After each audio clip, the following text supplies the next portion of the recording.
Welcome. Hello. Good morning. Nice feeling. We had your president here 2 days ago.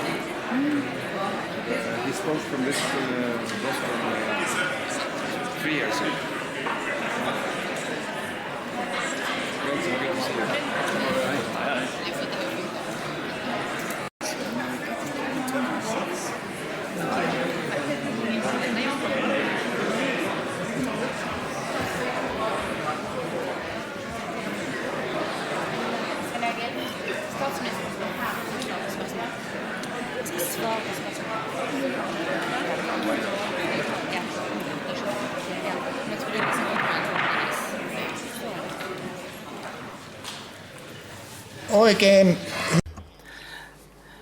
Welcome, all Nordic friends. Welcome to the Nordic Council theme session to Oslo. Today we have the theme session is the Nordics region prepared for crisis. Before we open the plenary session today, though, I will give the honor to the second deputy speaker of the Storting, Lisa Selnes, for a few introductory words. You are welcome.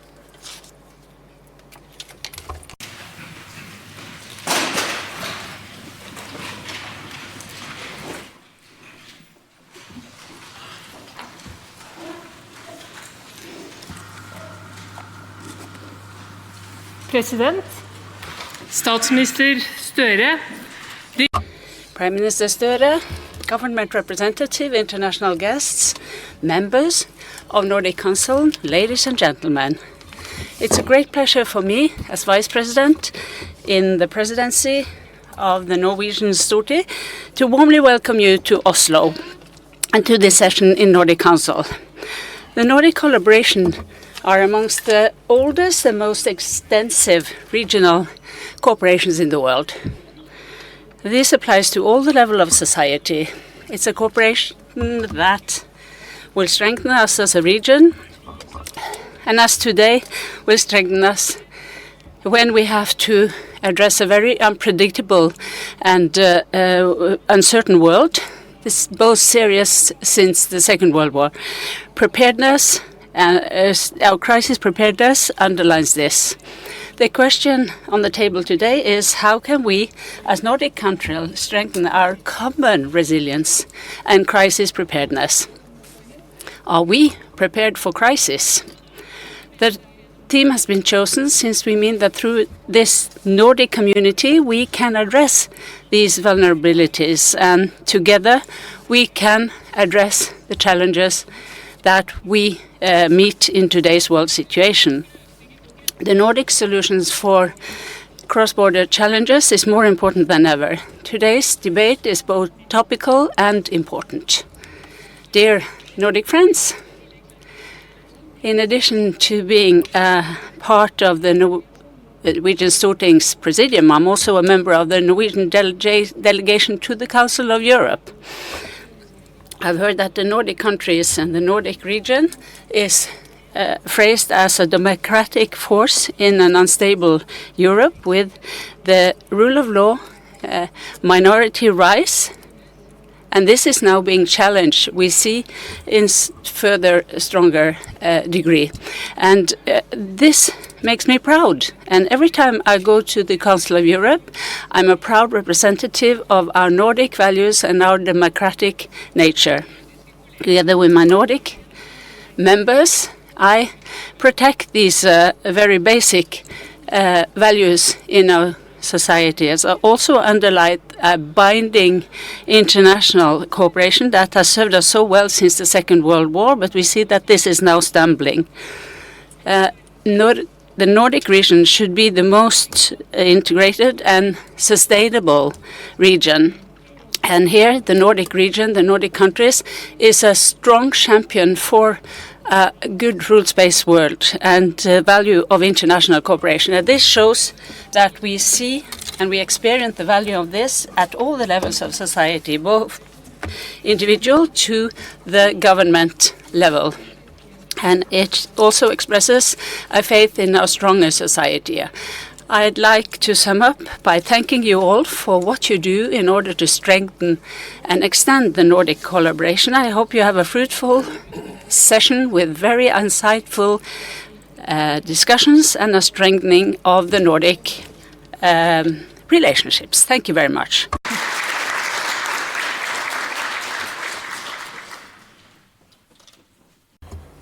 I'll go and get my papers.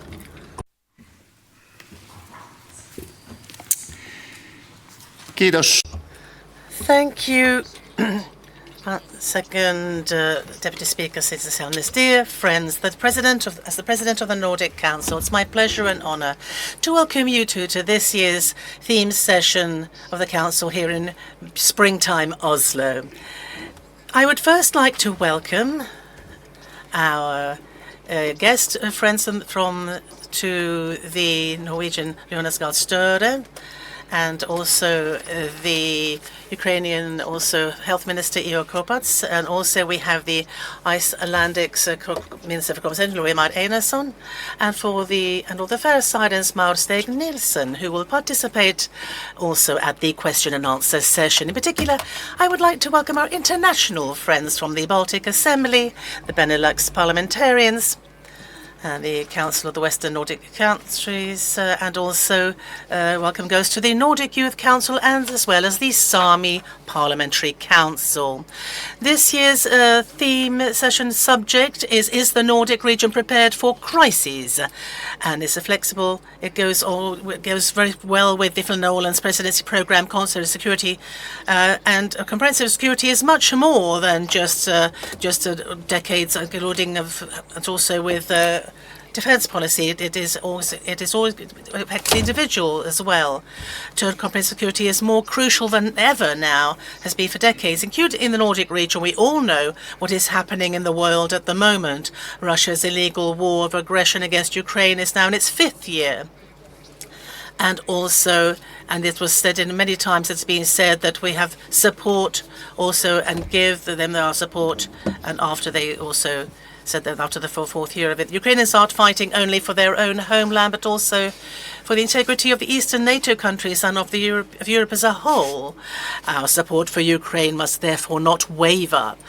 And a particular debate is taking place around Greenland, initiated by allies, which cannot be ignored. We have repeatedly expressed our support for Greenland's sovereign right to determine its own future. We will continue to express this support for as long as and as often as it is deemed necessary. Waves from the Middle East are also reaching the Nordic countries, at least through their economic repercussions. Global major powers are showing signs of a shift power towards an era of pure power politics, in which the rules and value-based world order familiar to us are being called into question by the laws of the strongest.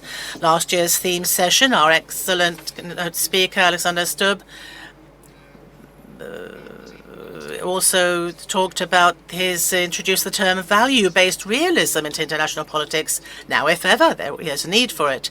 We must take a realistic view of the changing world around us. Although the interests of the strongest seems to be governed by a self-imposed rulebook, we also need partners among the great powers. The US, in particular, will remain an important ally for the Nordic countries in the future, too. However, we cannot abandon Nordic values even in the face of our allies. We are a united region comprising 8 countries that without exception stand shoulder to shoulder. Matters concerning the Nordic countries are decided in the Nordic countries, not by outsiders. We cannot compromise on this under any circumstances, even under the intense pressure. Together we are stronger, as we are accustomed to saying. This spring, this statement was also confirmed again by research findings. The Nordic Council of Ministers conducted a survey on trust across the Nordic countries. In the Finnish section, over 1,000 citizens were asked about their trust in various institutions, organizations, professional groups, and the Nordic countries. It was gratifying to note that levels of trust were quite high, very high, when it came to the individual Nordic countries. But somewhat surprisingly, trust in the Nordic countries as a whole was greater than in any single country, including Finland. This is an important finding for Nordic cooperation. Together we are indeed stronger and we are trusted. This applies to cooperation between the Nordic countries as well as between Nordic institutions and organizations. The two also cornerstones of Nordic political cooperation, the Nordic Council and the Nordic Council of Ministers, are also, through effective and interactive engagement, more than the sum of their parts. We should make the most of this opportunity through open and respectful cooperation. Let us therefore prove ourselves worthy of the trust that has been placed in us as we work together to promote Nordic values in this turbulent world around us. With these words, I would like to thank the Norwegian delegation once more for organizing this important session and declare the Nordic Council's theme session 2026 open. Thank you very much.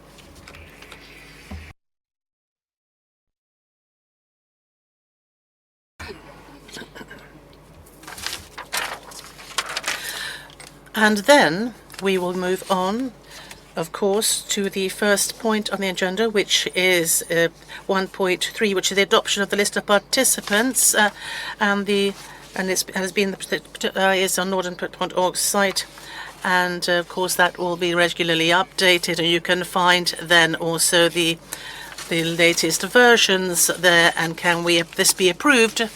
Yes. This has been approved. And the next we go to the approval of the agenda. And this is document 5/2026. And this has the agenda and this is also available on the homepage. And can we approve of this? This has been approved. And next, a few issues on 1.5. Approval of the rules of the organization of the theme session, and the first is householding point is that in the room one can drink water, but nothing stronger, and not coffee either. We were asked to clearly define this and immediately, and it's also being stated in English, but I think I'm sure that this message will be put forward. And there you are seated. There are instructions as to asking for the floor. And you can press the button there on the right-hand side, and then you can ask for if you want to have if there is a reply or a speech. And then also from the rostrum, that's where you speak from, and also the replies are from here, and the ones that are for 1 minute.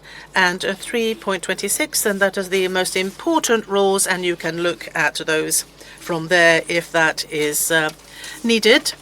And also, when it comes to speaking time, the presidency is that the Sami parliamentary and the Nordic and the Nordic Council can be given 2 minutes to present motions and then reports and other speeches in the debate, and that our international guests will be given speaking time during the theme debate, and the speaking time is 2 minutes. As regards replies, the Bureau proposes that all members, government representatives, the Nordic Youth Council and the Sami Parliamentary Council are given the opportunity to reply to all speeches.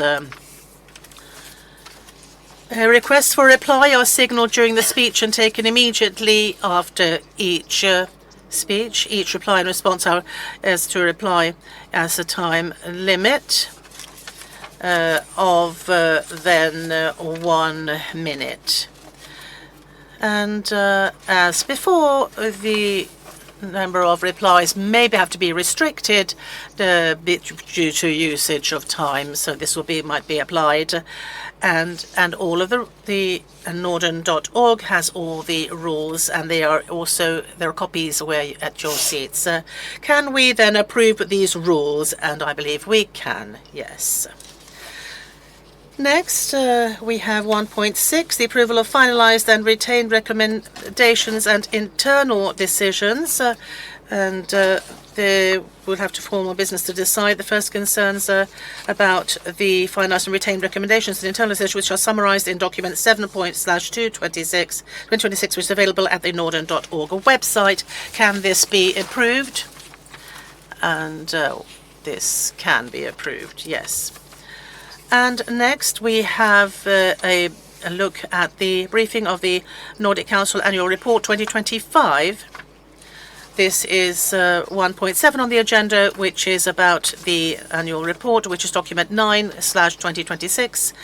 And this can also be found and published on Norden.org. Can we then say that this has been approved? And we have then, this has been taken for information, yes. And at that point, we can say that we have gone through point 1 on the agenda and are moving on to point 2. That is to say that in this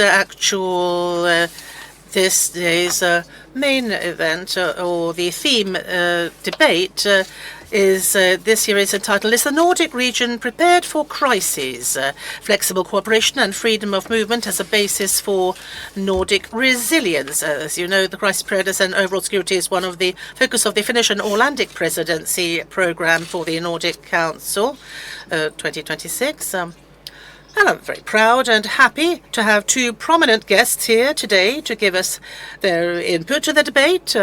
Many thanks to you both, that you've been able to participate today, the Norwegian Prime Minister, Jonas Gahr Støre, and the Ukrainian Deputy Minister for Health, Ihor Kopacz.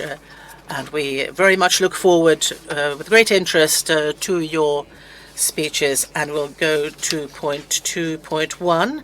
At this point, I have the great honor of giving Norwegian Prime Minister Jonas Gahr Støre the floor, and after the Prime Minister's speech, there will be opportunity for questions from this rostrum. Prime Minister, you have the floor, sir.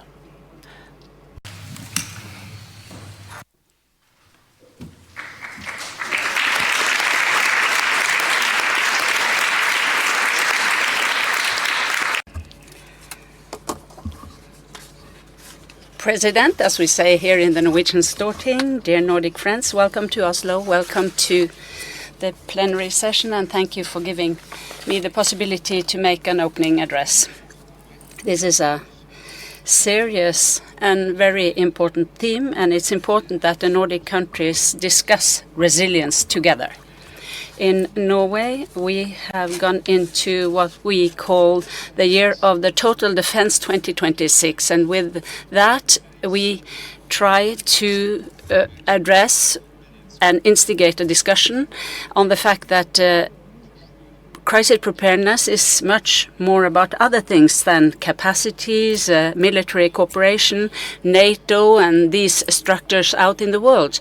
And we try to put the responsibility on each citizen. What is my responsibility in a crisis situation for my family?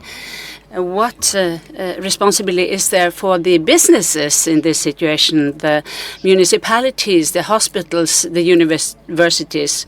What are our roles? My experience is that by strengthening the defense and invest in the military is very costly, very expensive, but it is a known operation to execute. It's about big purchases and organization. But it's much more difficult to reach the hearts and the mind at each individual and make them understand that they also have a responsibility here. Today, the leader of the International Energy Agency has said that in 6 weeks, Europe and the world can be in a situation where we do not have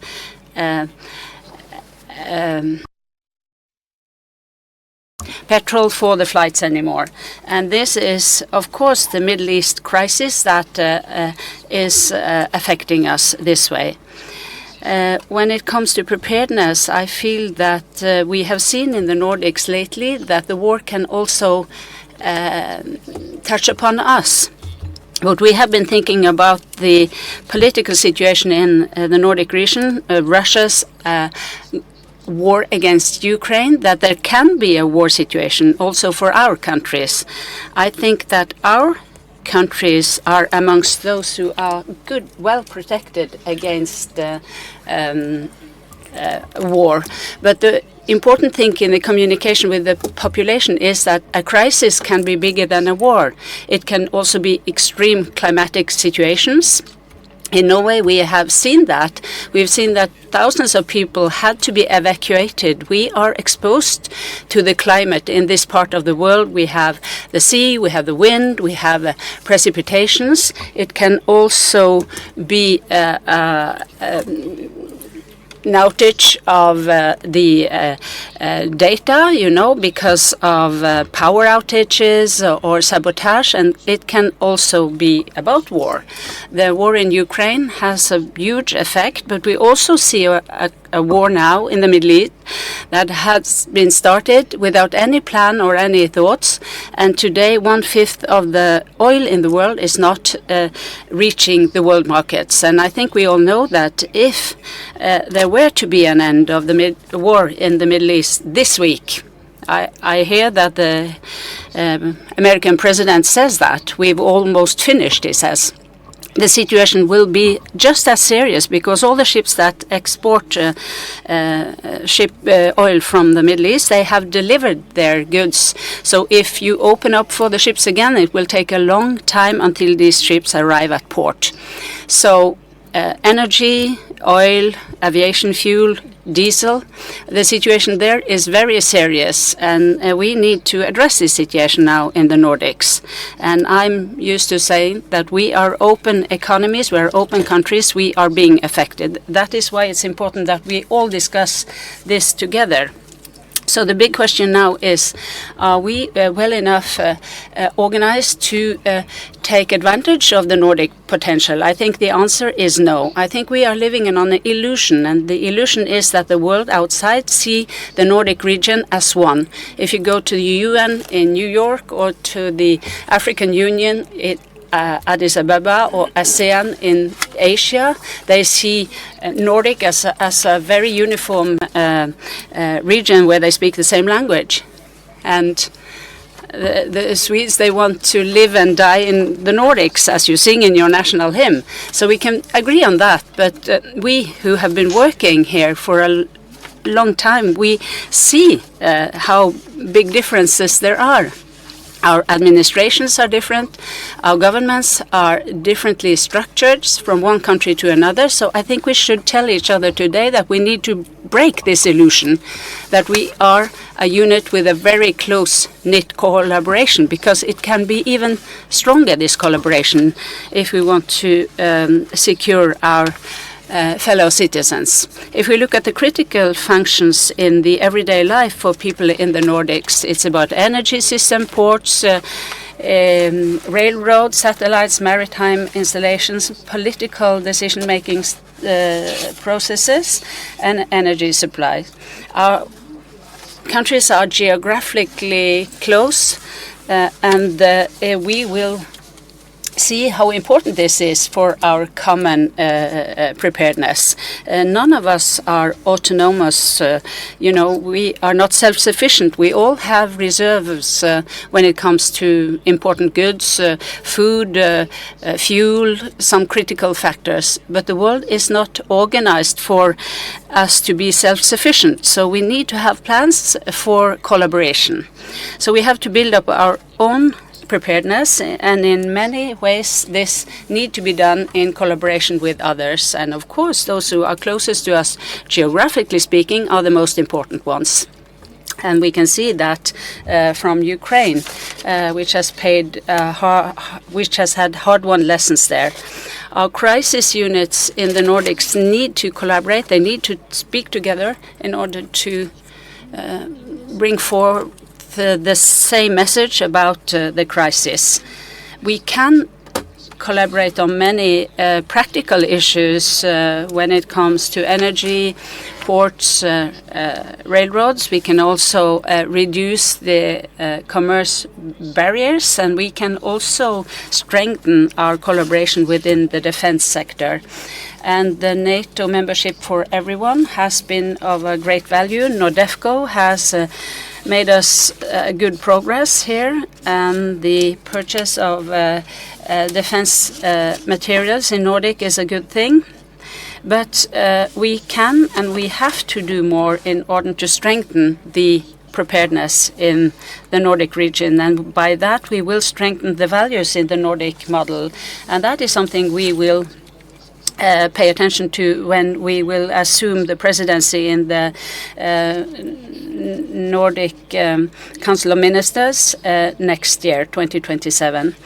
So in Norway, we have a security strategy. This means that we communicate to our society that the nation has a strategy for the security composed on 3 parts. The first part is that we need to strengthen of our defense capabilities. This needs to happen quickly. And the Storting, the parliament, when we are all here, all the political parties have supported a defense plan that should support all our defense capabilities. This is expensive, as I said, but we have done it before and we can do it again. The second part is the economic security. A very important part of today's security situation. The commercial sector, our businesses, the different value chains. We need to have good agreements that the common EU market and the EEA market, that it functions well for us and for Iceland. But the most important is to make the society more resilient. The civil society and the voluntary organizations play a crucial role here. And for Norway, it's important to safeguard ourselves. We need to be more anchored in Europe when it comes to security. We will continue our collaboration with the US, which is an important ally, but we need to also collaborate with those who have the same values as us, the UK, Germany, Canada, the Nordic countries, of course, as well. So, dear friends, my message is the following. The societal preparedness is a high priority by us all. We are in a very serious situation right now, and each Nordic country and each factor in the Nordic collaboration needs to be strengthened to make these collaborations better and more practical. Reserve capacities and all that needs to be strengthened in order to become stronger. So, and it's also important, this cooperation that we have here as parliamentarian. My government was re-elected last year. We have changed our way of working. We do not have a long list of things we want to do, to have a plan for Norway with 5 points. It's about securing Norway on the basis of these 5 points. The economic security, security for the businesses, security for health, security for children and young people, and security for the country as such. And on all these issues, our Nordic belonging is important. And there is a great potential to adapt this better. And with today's serious situation is a message to us. We in Norden, we can and we have to do more together. Thank you for your attention.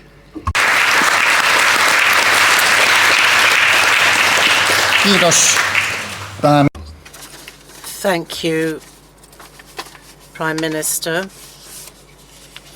You can move over to the rostrum, and we now have a good time for the 1 minute of questions, and the first is from the SO group. Helen, you have the floor.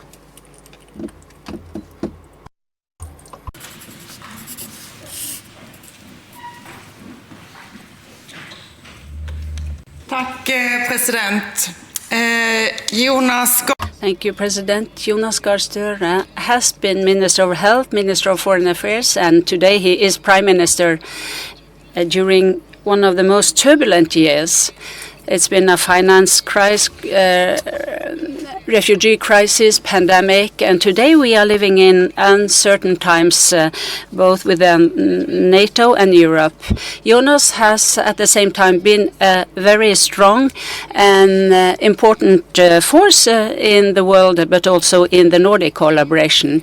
Jonas has drawn on all these crises, so my question is, on this background, what is the next step in order to strengthen the Nordic preparedness so that these barriers will not stop us when the next crisis comes, because we know it will come? Thank you, Helen. The only thing we know is that the next crisis will not be the same as the previous one. So we need to base ourselves on what we learn on the crisis to be prepared for the future. I mean that the main thing we can do in the Nordic is to be very practical. I think we can use a lot of time to speak about value community, the history, the similarities between the Nordic countries, but that will not build our resilience. We need to start our sessions with that, but then we have to move on to the practical aspects. And today we see a lot of challenges connected to concrete things: energy, IT, defense, infrastructure for preparedness. So I think we need to move our attention towards the practical aspects here, and we will see that we have a few particularities in the Nordics. Norway, Sweden, Finland, in the northern part, they have their challenges. We have the ocean, we have the Faroe Islands and the Baltic Sea, but we need to be extremely concrete. We need to set up a list of challenges, and then we see if we can make progress on each of these elements. Ja seuraava puheenvuoro. Thank you. And the next one is Halla Logarotir. You have the floor.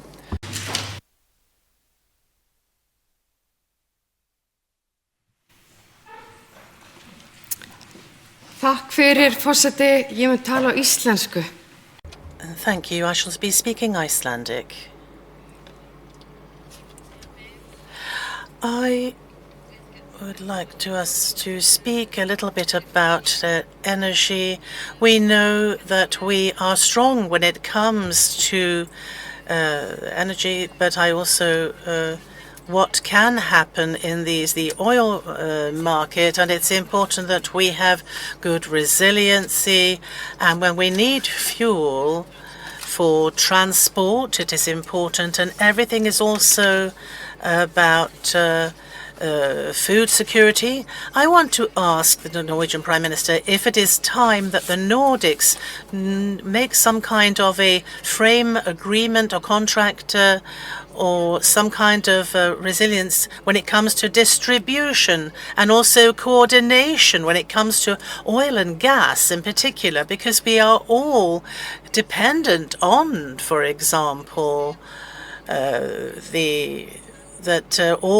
our oil in Iceland comes from Norway, but apart from aviation fuel. So I would like to ask the minister whether there is a possibility now to develop this kind of cooperation. Thank you. The energy markets are international. And as I say, no one is self-sufficient here. Norway delivers over 30% of the gas to Europe. We deliver 15% of the oil to Europe, and we can also deliver oil to Iceland, but aviation fuel comes from somewhere else. So I think that what we can do amongst our preparedness authorities is to discuss how the Nordic region, geographically close region, how we can give each other an increased security through cooperation. Norway imports the diesel from Göteborg, from a port there. We have some refining activities on the Norwegian west coast, but it is important in normal times to plan for how we can meet these more demanding times. The most important thing that Norway can do today when it comes to energy is to be a very stable, predictable and democratic supplier of oil to Europe and other countries. And then the Nordic authorities need to stay in close contact in order to support each other. Sjálfbær orkuframtíð þar sem Yes, and I would also, of course, it's important that we have also our ecological energy. But what does the minister think that how can we make sure that we don't lose our green thinking when it comes to energy thinking, that we don't forget the environment? I think what is happening in the Middle East today will lead to more attention to sources of renewable energy, to become less dependent of oil from a region that we see is troubled today. This will change our perception of the Middle East as a region. The Gulf region has been stable, has delivered, but now we see that it can be closed, perhaps for a long time, because of the conflict. So this is another argument for the big energy shift that Norway also has to take part in. Renewable energy, important for the climate, but also important for the security policy. Today, energy is used, well, we call it a militarization of energy. It's used almost to put pressure, to use it as a tool for political pressure. And it's also a fact that leads us to want to be less dependent on this. Norway will be a stable supplier, but we also need to take part in this green shift. Thank you. And the next speaker is Monica Moller from the Conservative Group. You have the floor.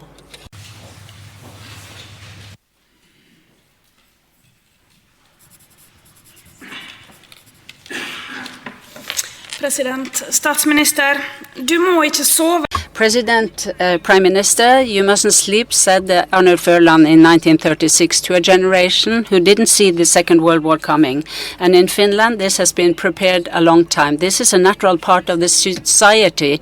And in Norway, we see that very few people at home have a contingency reserve. They do not understand what their role is in the total defense. For the next generation is the school. School is the place where you meet everywhere, and the children bring home information from school. Does the Prime Minister think that we need to make this a part of the school curriculum in Norway? I think that the whole society need to have a realistic, updated information about the situation.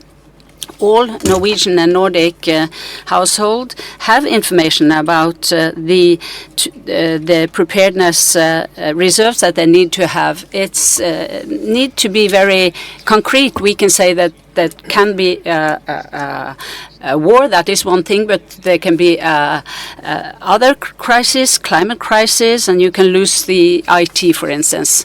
I see that some schools are talking about the military training of the children at school. I'm against that, but the children need to be informed about what kind of resilience they need to build up in their local communities is important. What works in a normal situation also needs to work in a crisis situation. So also in the school, they need to have awareness about what their role is in a crisis. But it's important also to make each individual aware of this. And I'm very impressed by the Finnish way they have tackled this, and especially when the Finns say we are not afraid of this, we are going to tackle this. Thank you. And the next speaker is Veronica Honkasalo from the Nordic Green Left. Minister and Chair, the crises, whether it's about pandemic, economic shocks or security threats, tests the society's resilience. When everyone has access to health and sickness care and also education, and when our unions are strong and leaders, then these crises will not cause people's everyday lives to collapse. The Nordic model of welfare state is an investment in security and stability. The welfare state is not a problem in crisis times. It is the solution. But at the same time, we see in particular in Finland and Sweden that also children's poverty is increasing greatly because of great cuts in social security, and also young people's trust in the future has collapsed.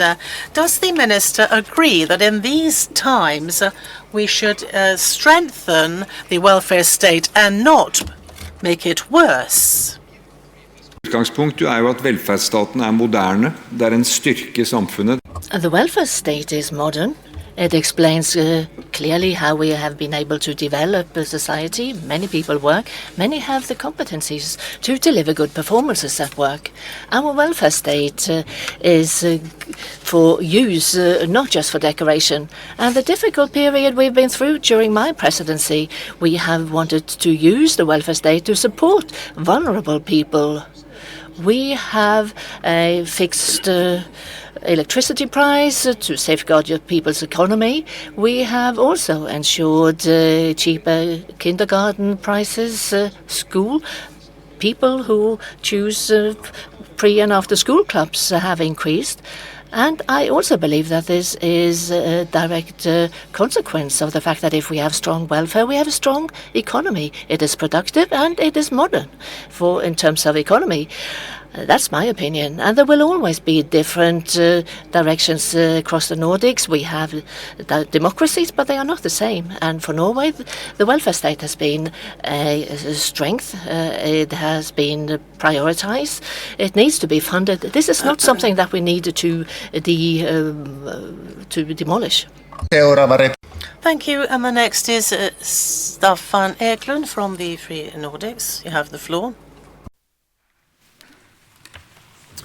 Statsminister. Statsministern sa... Thank you. Prime Minister, you said that it is difficult to reach people's hearts and souls. You said in your speech, as a Sweden and a Nordic and my heart is there. But how will the Prime Minister like to reach the Nordics when it comes to these issues, when it comes to the sacrifices and the efforts that are needed to work on this? Well, I'm not quite sure if you believe it's very difficult to reach into the heart of Swedes. I have some experience. I will not go into detail. In the Nordics, we have a strong democratic tradition. Democracy is to be closer to the people. And this is also illustrated through the security policy situation we now face. And I keep repeating, security and preparedness are not only about defense, it goes straight into everyday policies. So the preparedness that I want to contribute to building as an individual is also about how I take care of my family. We need to describe this. Everyone has received a list of what you need to keep in store across the Nordics. What is my responsibility? What is my responsibility for our neighbors, for our local community?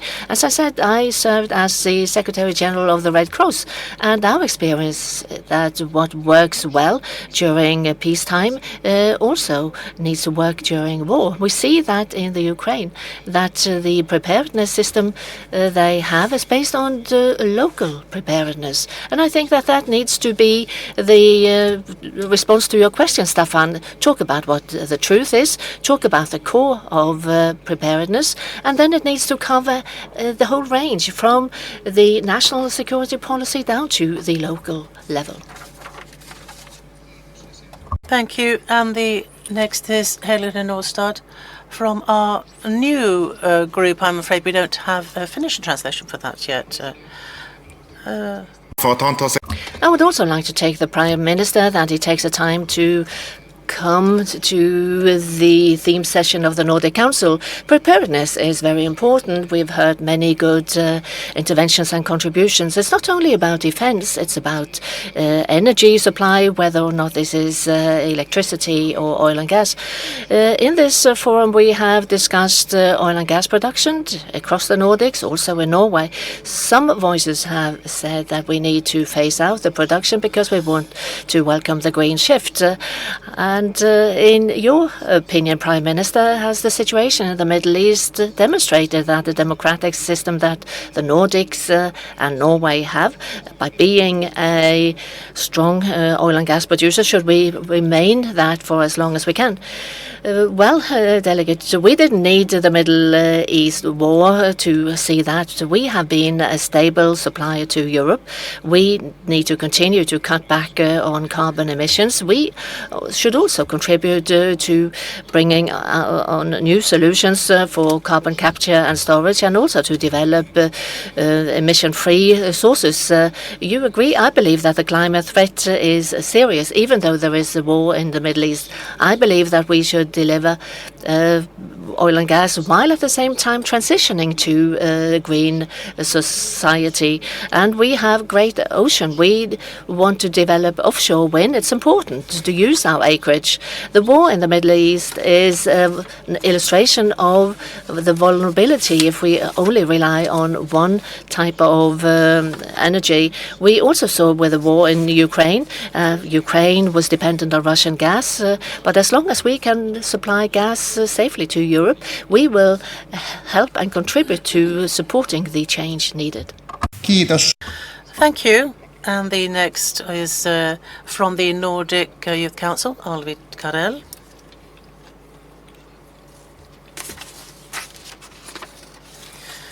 Thank you, President and Minister Støre. In a time of increasing in uncertainty, we underline the importance of border overcrossing cooperation for the survival of society. At the same time, and not least during the pandemic, border obstacles could be bottlenecks. And for example, young people are also affected in many areas without being heard. Many Nordic reports show also that children and young people are often shut out from or not included in decision-making processes in crises, or that they're only listened to after decisions have been taken. So against this backdrop, and with thought to the fact that children and young are not included in the Helsinki Treaty, then how do you think that Nordic cooperation, that children and young people's perspectives actually are included in crisis preparedness? One example we see here, you stand here, speak on behalf of children and young people. I believe it's so important that we do that. You will live longer than us. We're facing the consequences of current policies. The Nordic and the Norwegian democracies have many mechanisms to involve young people. We have youth councils in Norway. We have political youth parties to ensure recruitment. And as politicians, we also have a responsibility to ensure that young people can present their perspectives. And we also have lists.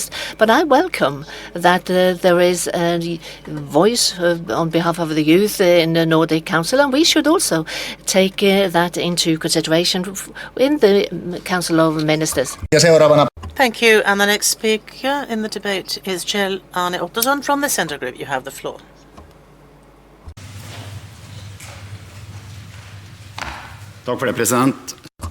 Thank you, President, moderator. All right, I mean, maybe you challenge us with regard to the energy policy in Stockholm. But I will address that the pandemic showed how vulnerable our border regions are, because the Nordic countries act differently during times of crisis. Normally, we live and build our society so that as if there were no borders in everyday lives. It is not, especially along the border between Norway and Sweden. Often we characterize it as two countries, but one community. And here I quote politicians. We have many joint functions across borders that work very well, during good times. How does the Prime Minister Støre see that we should develop our collaborations to make our border areas more resilient ahead of the next crisis? Because I can guarantee that if there were everyone that we had problems and felt it were along our regions.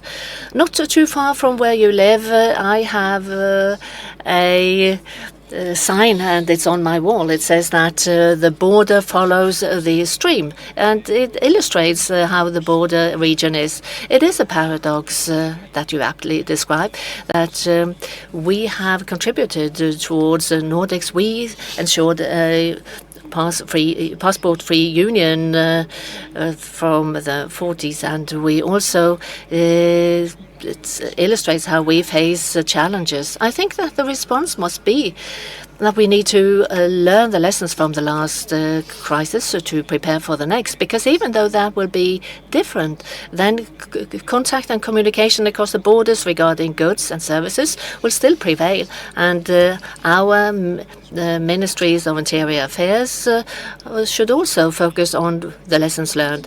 And when there is a crisis, the political mechanism is that my responsibility is to look after my people, and the Swedish Prime Minister needs to look after his or her people. But we need to do that in a way so that we avoid diminishing the situation for both. Konservatiivinen ryhmä. Thank you. And the next is Brynlis Haraldsdottir from the Conservative Group. You have the floor. Takk fyrir og ég tala á íslensku. Thank you. I will be speaking Icelandic. The fact that we cooperate in times of crisis, as we have said before, is also about the fact that we have good collaboration within our group in the 8 Nordic countries. Within those that we have, also we talk about a family which is consists of 8 countries. I used to saying that. And the last time we had a session in Oslo in 23, then we at that time. And we listened to the speech from a representative in Greenland, where he declared that Greenland did not feel like part of our Nordic family. The Nordic Council has since that time done everything in its power to ensure that we collaborate as 8 countries, and we have put forward a proposal to an amendment of the Helsinki Treaty, and it is now waiting to be handled in the governments in Reykjavik 24. We unfortunately did not have a representative from the Nordic government in Stockholm the last year.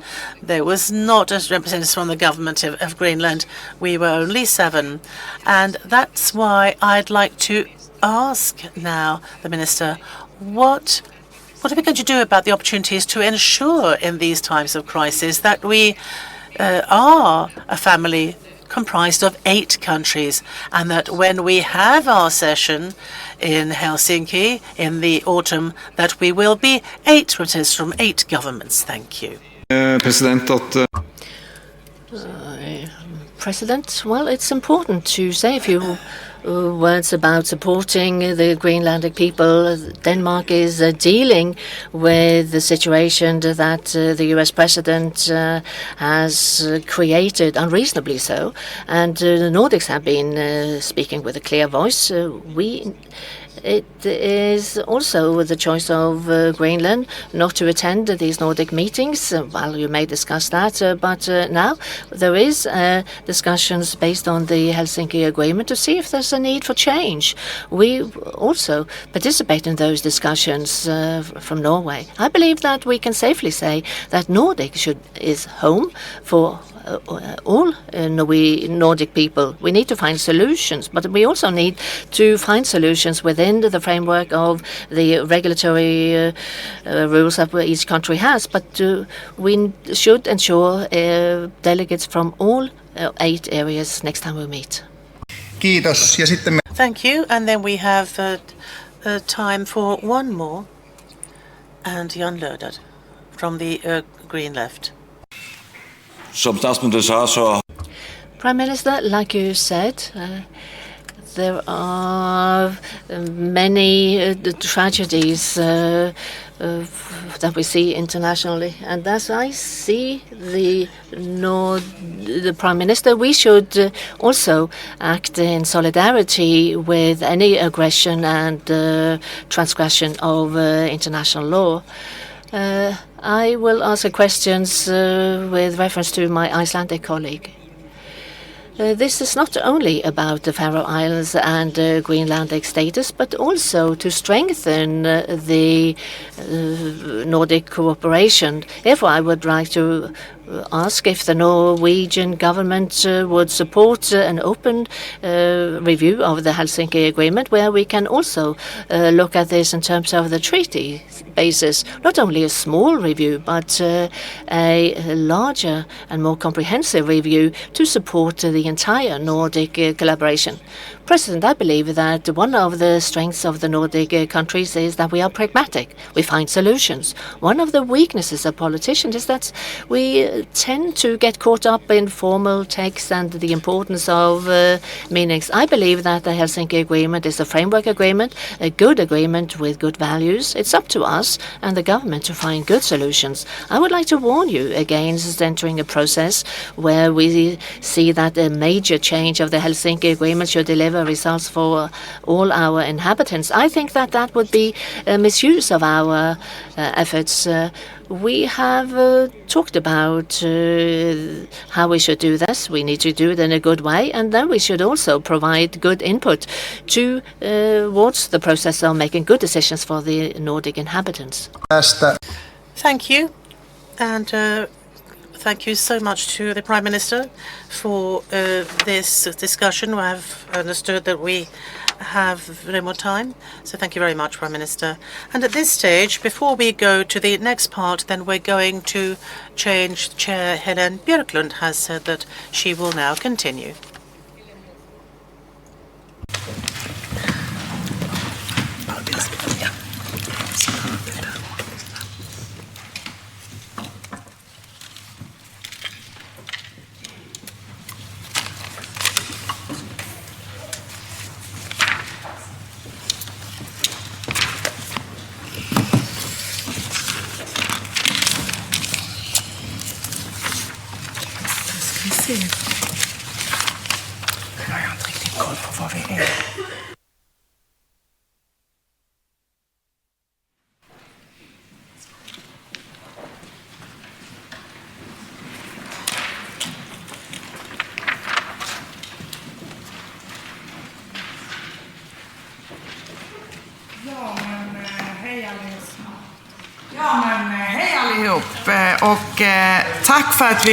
Hello, everyone, and thank you for receiving us here. I would also like to thank the Norwegian delegation for the fine dinner. We will proceed with the debate, and it is my great pleasure to ask Ihor Kopic, Deputy Minister of Health in the Ukraine, to come forward. We are so glad that you could contribute here and also offer your experiences from Ukraine. They are important. And After the speech of the minister, we open the floor for questions in order to provide apt answers. Valeria Sorka, Director of Medical Services at the Directorate of Health, will participate. So I would mention that you may facilitate the debate if you ask questions in English, but we also have interpreters to translate. But first, we will hear Ihor Kopac. You have the floor. Thank you. Good morning, dear Chair, dear Prime Minister, dear members of Nordic Council and the colleagues. Thank you very much for the invitation. It is an honor to me to speak here today. We would also like to thank the Nordic countries for their strong support to Ukraine. We truly appreciate the assistance that Norway, Denmark, Sweden, Iceland, and Finland are providing to our healthcare system.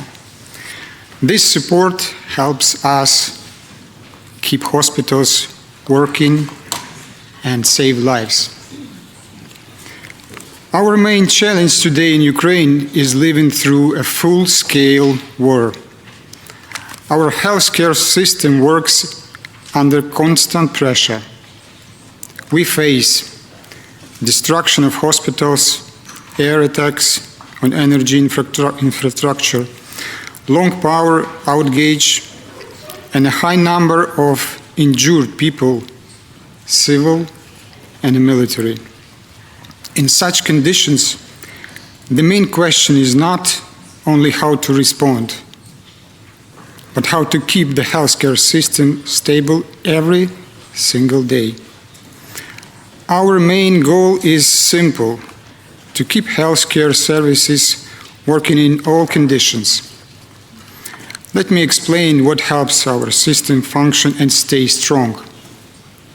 Infrastructure and autonomy. As for today, more than 800 healthcare facilities have been damaged. The estimated recovery cost by the World Bank is about 24 billion United States dollars in the next 10 years. At the beginning of the full-scale invasion, we had to act fast and focus on priorities. We created a capable network of 632 hospitals across the country. The hospitals provide a full cycle of medical care in each region. Today, out of them, 53% are fully autonomous with backup power sources, meaning that they have generators, solar power systems, autonomous heating, and water supply. 100% have generators, and out of them, 89% have autonomous heating, 63% local water supply. Most hospitals also have voltage stabilizer and inverters to protect the expensive equipment and provide non-stop treatment and diagnostics. At this time, 51% of hospitals in the capable network have shelters that meet the government building standards of shelters in hospitals. They were built and renovated during the war. The other 49% of hospitals have simple shelters that still need to be adapted to meet the government standards. And this is where we seek aid through Shelter Coalition for Ukraine. 74% of hospitals also have Starlink, and we created a fuel reserve almost 4 million liters. This means hospitals can continue working even during long blackouts. Alternative energy. Our electricity remains one of the biggest targets for the enemy. A key goal is solar energy systems with the energy storage systems, and we implemented this with projects Ray of Hope, a project of the Ministry of Health of Ukraine and Ministry of Energy of Ukraine, and is supported by the Ukraine Energy Support Fund and the European Union. So this is where we need support also, and welcome everyone take part. And there are other international projects. Today, solar power is already installed in 33% of hospitals in the capable network. This gives autonomous power for about 5 hours in winter and about 10 hours in summer, and it can reduce electricity costs by almost 50%. By the end of 2026, we plan more than 300 additional installations. Also, we need today is a cogeneration plants. And now we are looking for funds and partners to help us purchase them.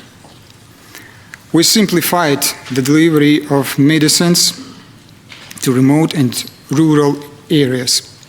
We created partial solutions, which are delivery of medicines by our national post service, Ukrposhta.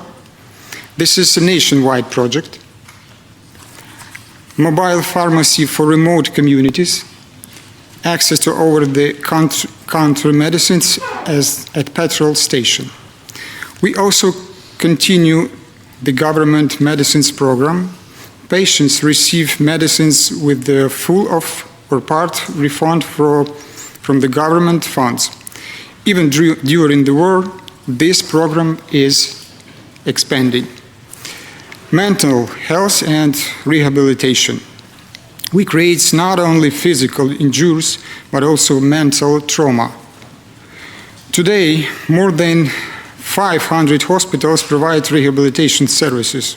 This is over 16,000 sessions per day and provided by about 11,000 specialists. We also have 195 mental health centers that operate on the grounds of hospitals. And importantly, mental health services are now integrated into primary health care.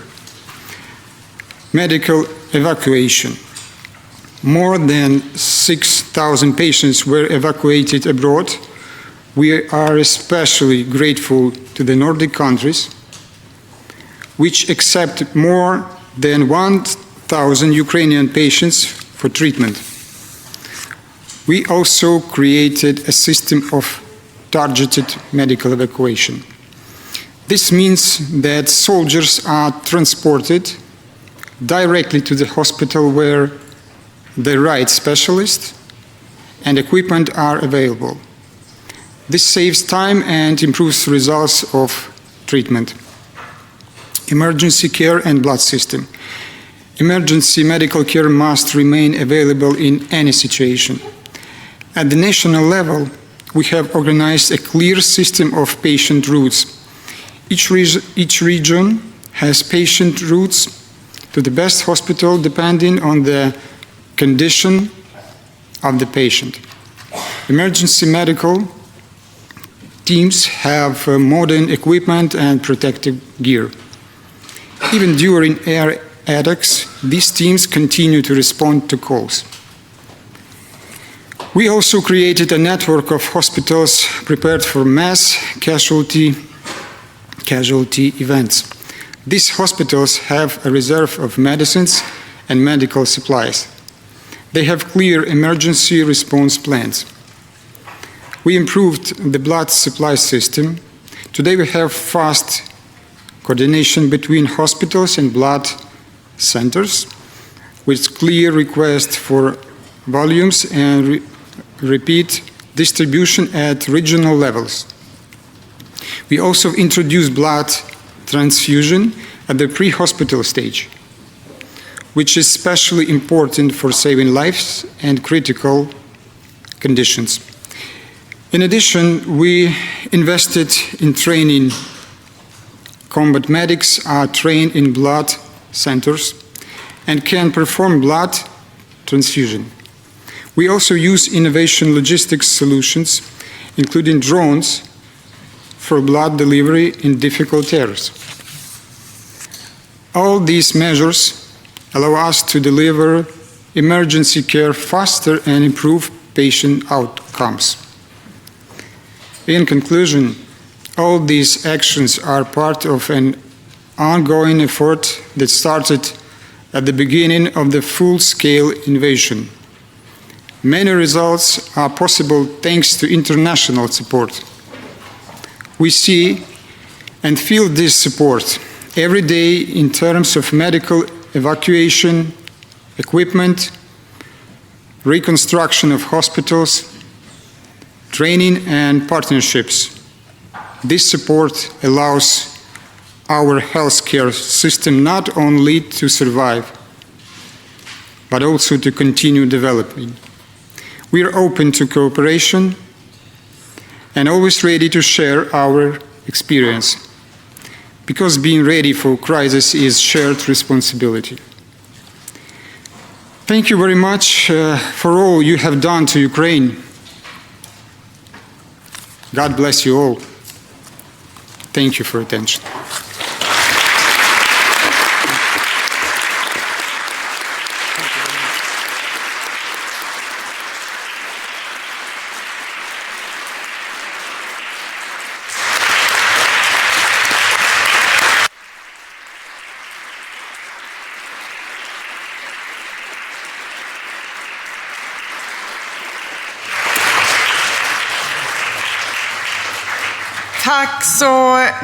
Thank you so very much for this important contribution to our debate and how we can strengthen our preparedness together in the Nordic region, and with a bunch of departure from the examples and experiences in Ukraine.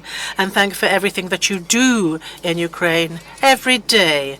Now we will open for a short question time, and I'd like to ask the Minister to take his place in the rostrum. I'm not if someone can help me to point out that it is the other rostrum here. And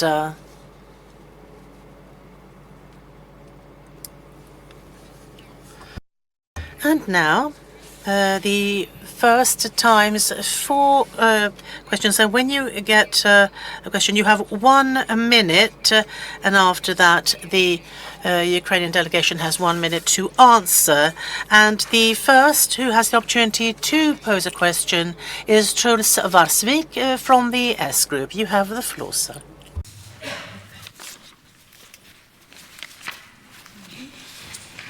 Jeg tar det på norsk, siden man har oversetterutstyr. Tusen takk for innledning, og for at ministeren har mulighet til å være her sammen med oss i dag. Han sikkert klar over at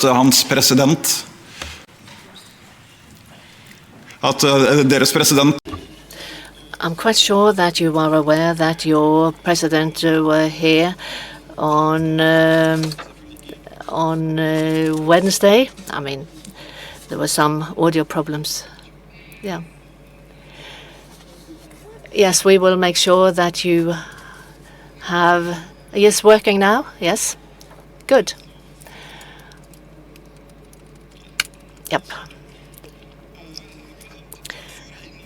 President, thank you for your introduction and for the fact that you have taken the time to spend today with us. It's important for us, and as you are aware of, your president came to the Norwegian Parliament last Wednesday. We appreciate the visit. In Ukraine, you have been through and you've been forced to keep your health care system going, and not only during a time of crisis, but during a long war. We can only imagine the pressure that you face every day, but that also applies to the supply and other challenges you said. I'm quite sure that you would have preferred not to have those experiences, but it's important that we also learn from this going forward. forward. And as a Norwegian politician, I want to express my admirations for the job that you and your health personnel do every day. When you look back, when you first understood that this would be a lengthy war, what is the most important experience that you hadn't thought of once you realized it would take a long time?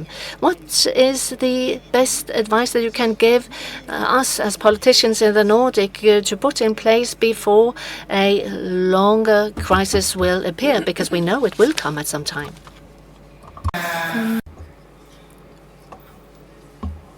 And now the right of reply, 1 minute. Thank you very much for the question. If you don't mind, I will answer Ukrainian and Valerie will translate, okay, in English. На мою думку, одним із найважливіших пріоритетів в ситуації, в якій ми знаходимося, це, звісно, забезпечити безперебійне функціонування закладів охорони здоров'я, зокрема найважливіших, найпотужніших закладів охорони здоров'я. Мова йде про забезпечення електричним живленням, тепловим живленням, водою. Це основні базові речі. Для того, щоб це забезпечити, особливо ми з тим зіткнулися, з цією проблемою цієї зими, коли морози були за мінус 20. Перше, це повинен бути великий потужний генератор, який покриває приєднану потужність вашого закладу охорони здоров'я. А то й більшу потужність покриває. Він повинен бути не один, а повинен бути резервний, а то й 2 резервних. Чому? Тому що, знову ж таки, ця зима показала, що при морозах мінус 20, а то й вище, то замерзає паливо, то замерзає масло, або раптово виходить з лазу якась там крильчатка, якась запчастина, яку треба чекати 50 днів. На підхваті, скажімо так, є резервний новий генератор, який можна запустити. Друге, важливо, це свердловини для води автономної. Тому що особливо в цьому році, наскільки ми знаємо, ворог планує бити по нашим системам водопостачання. І навіть і минулого року ми відчули, коли після атак дронів та ракет у нас були суттєві перебої з водопостачанням в лікарнях. А це дуже важливо мати наявність завжди води, особливо в тих лікарнях, де проводять, нагадайте мені, де проводять евакуаційні заходи, чи що? Ні, цю трансфузію, не трансфузію. Кажіть далі, я розумію. Окей, forgot. Одним словом, це дуже важливо, наявність води. Наступне, важливо мати в кожній лікарні теж з потужних, це сонячні електростанції. Окрім панелей, інвертора, обов'язково необхідно ставити якомога більше акумуляторів, які накопичують енергію. Чим ми зараз, минулого року, дуже активно займалися в рамках проєкту «Промінь надії», в рамках інших проєктів міжнародних. Дуже сильно допомагають нам донори, зокрема ваші країни. Я вже зазначав, який відсоток лікарень забезпечені такими речами. Ну, ось, зрештою, і ще одне важливо, теж дуже важливо, особливо зимою, це автономні котельні. Теж ми зараз будемо закуповувати, і минулого року ми зимою відчули цю проблему, коли після атак на великі наші теплоелектростанції ми відчували відсутність тепла практично по всій країні, особливо в Києві. І це тривало добами, іноді тижнями заклади могли бути без тепла. Ми швидко реагували на такі речі. У нас є закуплених багато мобільних котелень, є твердопаливні котельні, тому ми в цьому році теж цей напрямок будемо активно розвивати, закуповувати твердопаливні котельні, газові котельні. І ще теж дуже важливо – це когенераційні установки.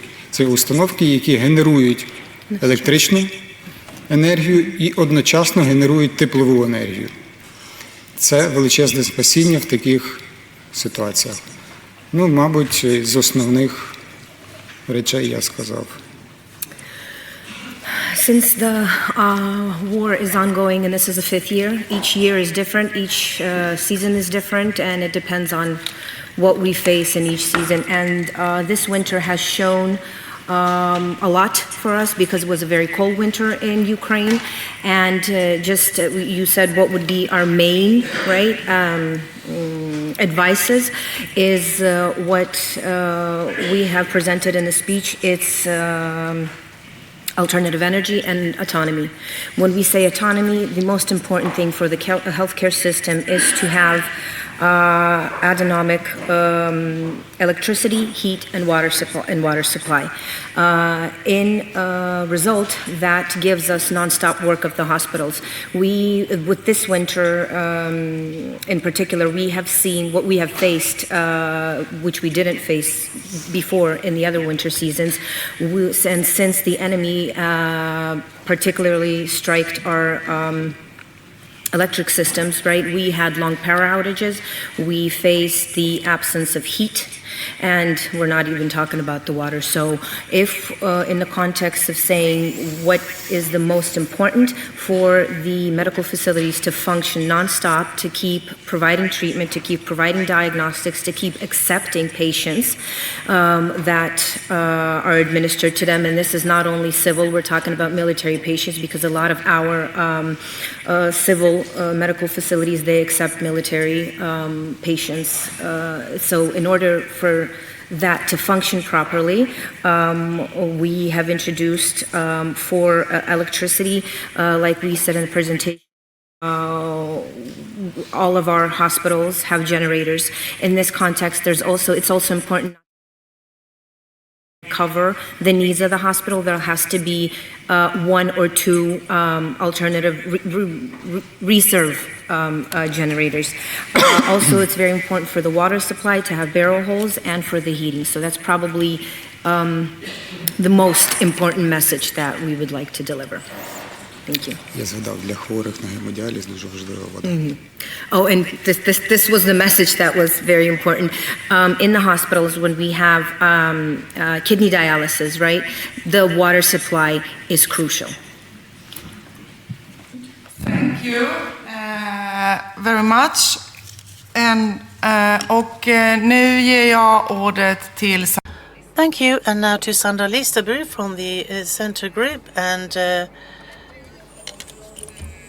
question is only 1 minute, and so is also the answer. Only 1 minute for both of you, so go ahead. Do this in English. I would first like to express my deepest respect for the strength and resilience that Ukraine and its people continue to demonstrate.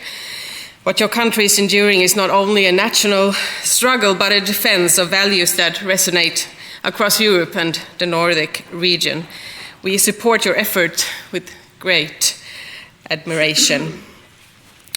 In the context of the ongoing crisis due to Russia's aggressions, we just learned how you have prepared yourself and your infrastructure and hospitals for this kind of crisis. But how would you say that you can prepare the people for such a crisis that Ukraine is now experiencing? Thank you.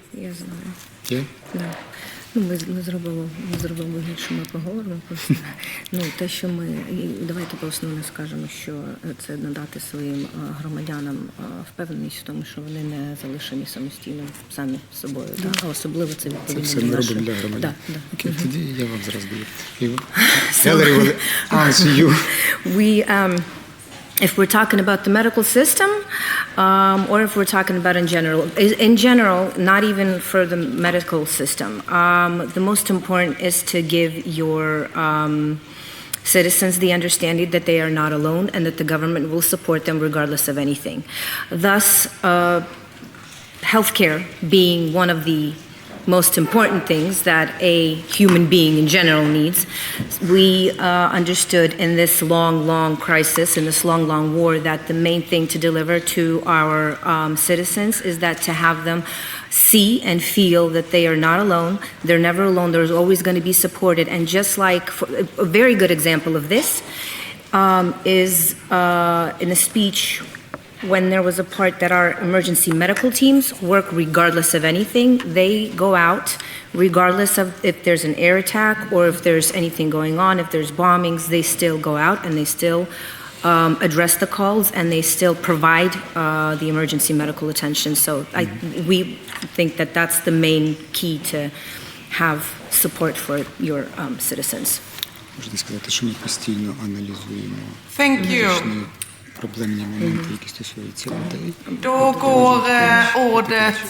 And now the floor goes to Juho Eerola from Nordic Freedom. You have the floor. You have 1 minute.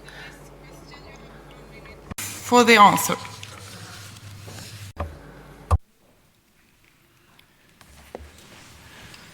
Arvoisa President and Minister of the Ukraine, and yes, you have valiantly also for Europe struggled and fought for over 5 years. I myself live very near Russia, very near the border, and also the sea border. And in the Easter week, I was able to follow from my own garden the strikes that you made on the oil harbors, and which of course the Finnish authorities then responded to the drones that came to our side. And also on the side, about 500 meters away from where we are, we have an area which is a big central hospital, and it does awaken many thoughts during this war. When I've followed the situation as in Ukraine, as how Russia has gone into Ukraine and so forth. My question would have been, which is important, and the advice that what should we, in the first instance, look at if we're in the similar situation as you, and so that you have unfortunately been in, that you actually already answered that very perfectly. That you don't necessarily have to answer again, but if you do, then you can underscore what you said before. Thank you. Він говорить, що дуже близько біля кордону з Росією живе і каже, я спостерігав нещодавно, як ми атакували якийсь там дуже важливий енергетичний об'єкт. І він каже, що ми вже відповіли на це питання стосовно того, що перша готовність. Давайте скажемо, що постійно аналізуємо те, що ви хотіли сказати, додати. We're just gonna thank you for your question. We're just gonna add to that as we already answered, right? But another main and very important thing is to sit down and analyze each week, each month, and each season. So constant analysis that gives place for improvement. Constant.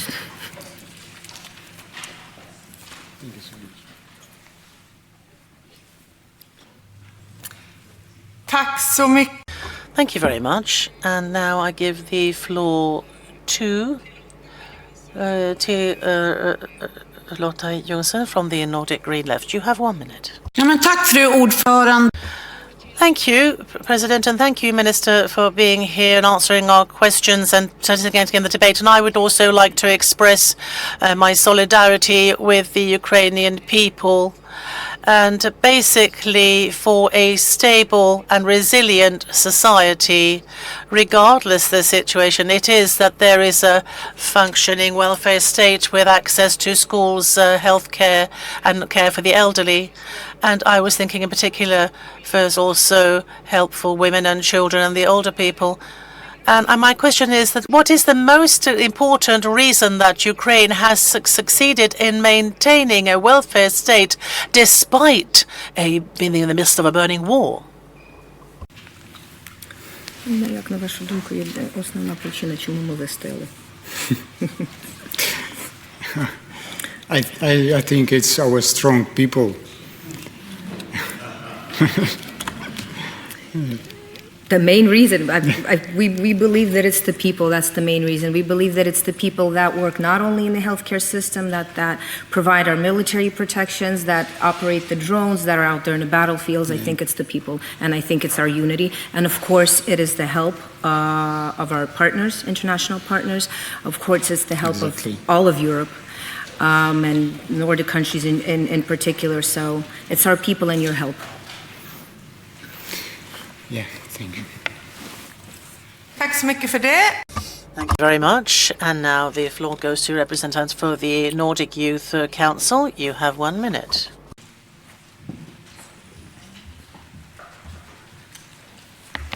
Tak for det, og tak til... Thank you, and thank you to the Deputy Minister. One of the questions previously focused on how we can develop resilience at the individual level. Yesterday, some of us heard about initiatives where you prepare children and young people for crisis. And therefore, my question is, based on Ukraine's experiences, what can we do to build resilience among children and young people to prepare them for crisis too? Да, як підготувати дітей. Давайте про центр ментального здоров'я, що ми і дітей там приймаємо, да? 195, нагадаємо, так? Да? І що ми і на первинному рівні. Плюс, да? Говоримо. So, to answer your question, how can we prepare the younger generation?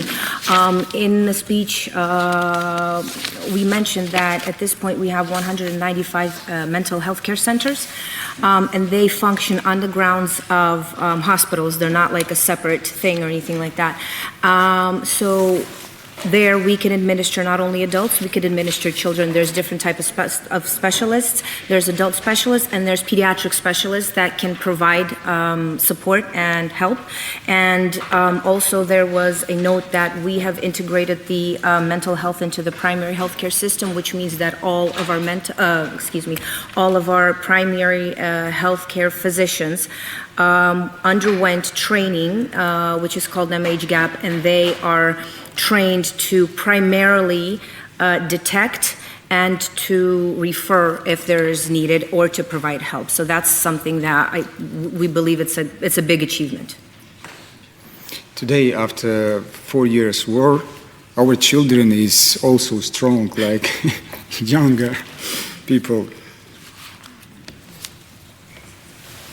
Thank you very much. Thanks.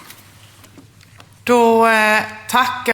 And we thank you for this very important exchange of experiences, and we give the Ukrainian delegation a very warm round of applause.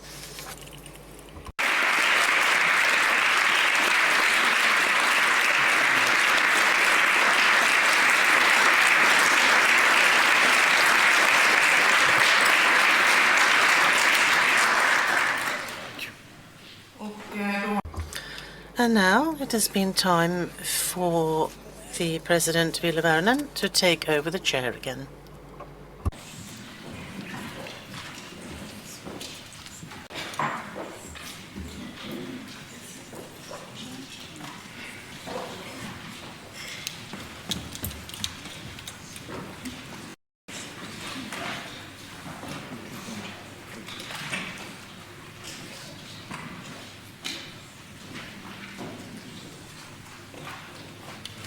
No niin. And let us continue. And now for the debate on the same issue, we will go to the party groups' speeches. And here first, we have Christina who's from the Centre Group. You have the floor. No.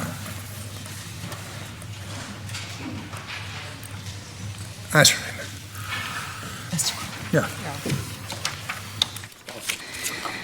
Ærede president. President, several reports points to weaknesses in Nordic preparedness, but also great benefits if we can provide better collaborations, especially with the pharma industry. Experience from the pandemic taught us one thing. We are vulnerable alone, but if we stand together, the Nordic region is strong. During the pandemic, we saw how decisive Nordic collaboration was to give us access to vaccines and medicines. When Swedish then hospitals lacked propofol for surgeries, they could also collaborate with Norway.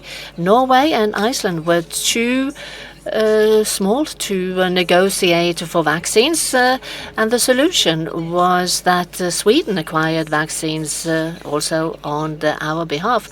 And Finland also stored supplies and equipment in such a way and became a role model for the other Nordic countries. And therefore, we need to do more before we are affected by the next crisis. Therefore, our group has worked to strengthen the collaborations in purchasing, and therefore joint acquisition of medical supplies and vaccines and medicines. And we also want a joint Nordic preparedness team. Stronger Nordic collaboration will strengthen the security of supply and also pave the way for closer collaboration, both on producing medicines in the Nordics. Ensuring access to medicines is both a health issue and a security issue, and we can get the best solutions if we work together. Thank you. Kiitos tästä. Thank you. And the next in the centre group, you have the floor.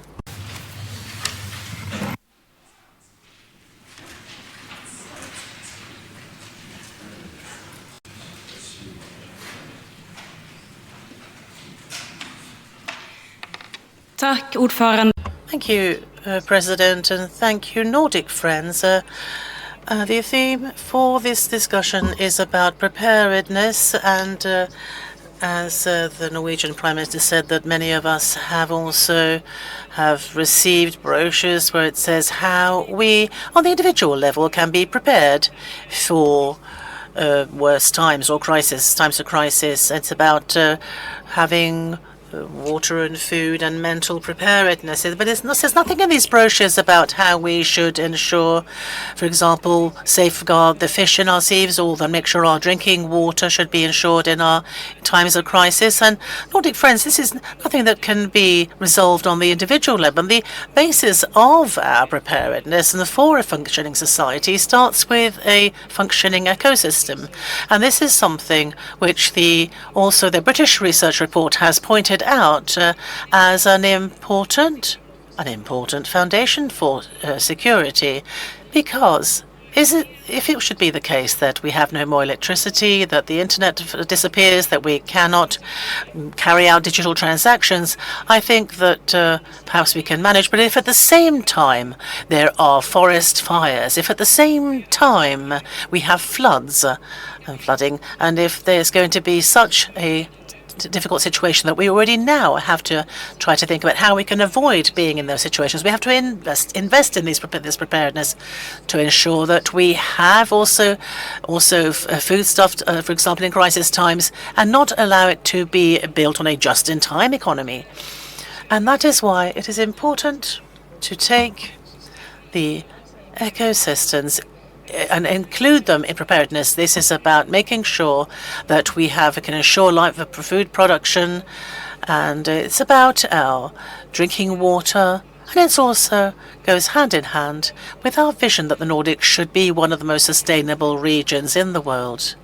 So in these times, I think that we should be reminded of the fact that the environmental issues are not separate, that should just be resolved some other time. It is in these times that we need to take a whole look at the subject. Thank you very much. Kiitos. Thank you. And the next speaker, Brundis Harnesdottir from the Conservative Group. You have the floor.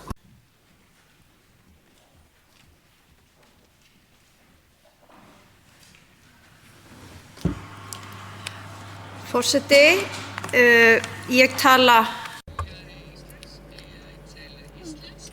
President, jeg vil snakke islandsk. Frá stríðshrjáðu Úkraínu tala. I want to speak in Icelandic. I mean, we are now in Oslo. We listen to the crisis in Ukraine that give us answers to what has happened there and their experiences. They say that strong people is what is most important when you try to handle crisis. It's the people building resilience. In the Nordic region, we are so fortunate that we enjoy a great sense of trust in our society. Trust in our society, trust in our infrastructure, and trust in our authorities and governments. Sometimes we refer to this as a Nordic gold. But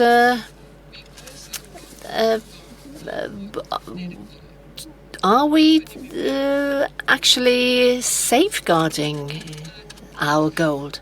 Because we notice now that we are under attack. We face hybrid threats, and there are institutions and instances who do not appreciate our democracy, who try to divide us. They work against us for supporting Ukraine. They want to undermine our support. But fortunately, the Nordic countries stand firmly together in our support for Ukraine. But as parliamentarians, we also need to stand guard. We must always take the opportunity to express our support to Ukraine, because there are voices who try to undermine our solidarity. So let's safeguard and protect our gold and the support to Ukraine. Thank you. And the next speaker is Hege Bernuber. And I'd like to say that we do have enough time. If everyone wants to ask for rejoinders, then I can also allow that. Thank you. You have the floor. Colleagues in the Nordic Council, I didn't have the headset, so I hope that what you said was not an instruction for me. Thank you for an important and necessary debate. We have to talk about crisis, war and democracy, also along the lines of a Nordic perspective. Thank you to the Deputy Minister of Ukraine. It's valuable to learn from your experiences and to share this room with you. It's important that we share our common values when we face war, crisis and disinformation. Strong sense of unity also in our educational system to ensure that children and young people are well equipped when they are bombarded with disinformation from other unregulated media. Well-regulated World of Work, put food on the table and ensure democratic participation along with services. Voluntary effort is often referred to as the gold in our society, but that was also part of what Ukraine considered to be the goal when they were attacked. If we are weakened, we will also be weakened when we face crisis, disinformation and war. The most important work that we do to support democracy and the unity school and fight for a well-organized world of work to make sure that people have food on the table and participate in the public discourse, those are the most important thing we can do. Thank you. And the next speaker is the representatives for the Nordic Youth Council. You have the floor.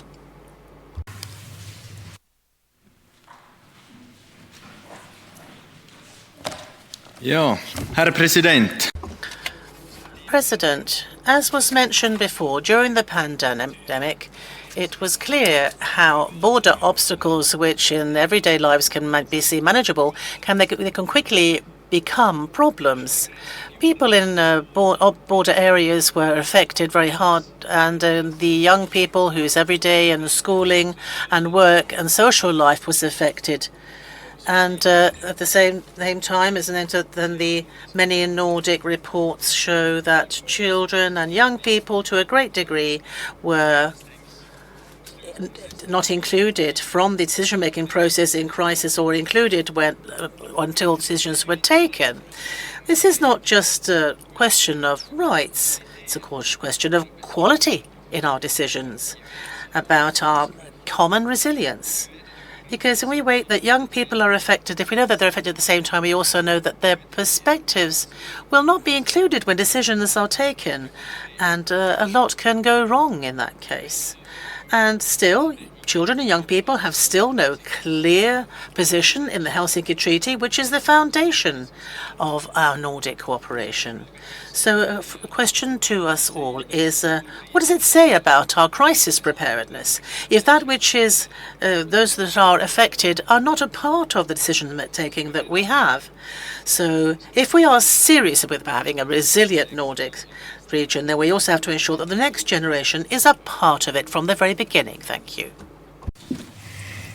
Kiitos. And now Thank you.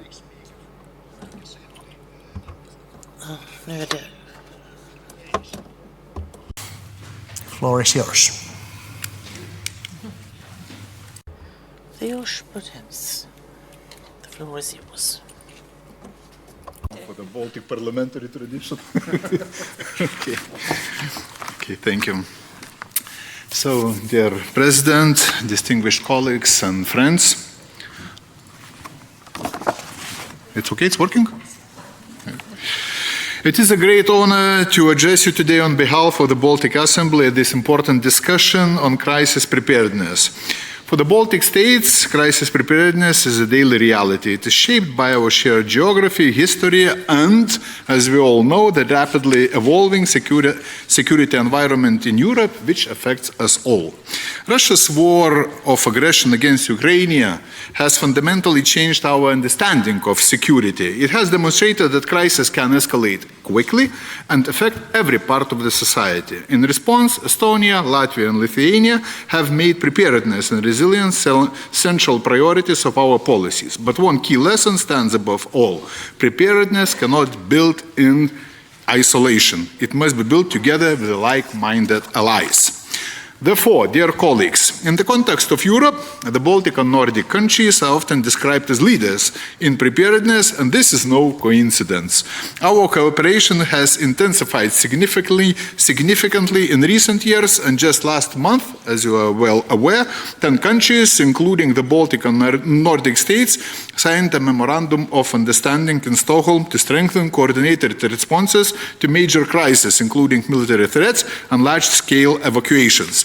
With this, we must uphold our shared understanding that crises do not respect borders, and neither should our response. And at the Baltic level, we are also strengthening cooperation in very practical ways. For example, we are developing joint evacuation planning to ensure that no vulnerable group of society is left behind. We are improving coordination between our institutions, and we are working towards more seamless cross-border movement. Let me highlight a few concrete areas where preparedness is being actively strengthened. First of all, mobility. The Rail Baltica project is a core investment in resilience and will connect our region to the European network. The rail will enable the rapid movement of people, goods, and, if necessary, military assets. Looking ahead, rising costs have not taken away from the project's importance. In crisis situations, connectivity is crucial, of course. Second, defense. We are working towards what can be described as a common defense space.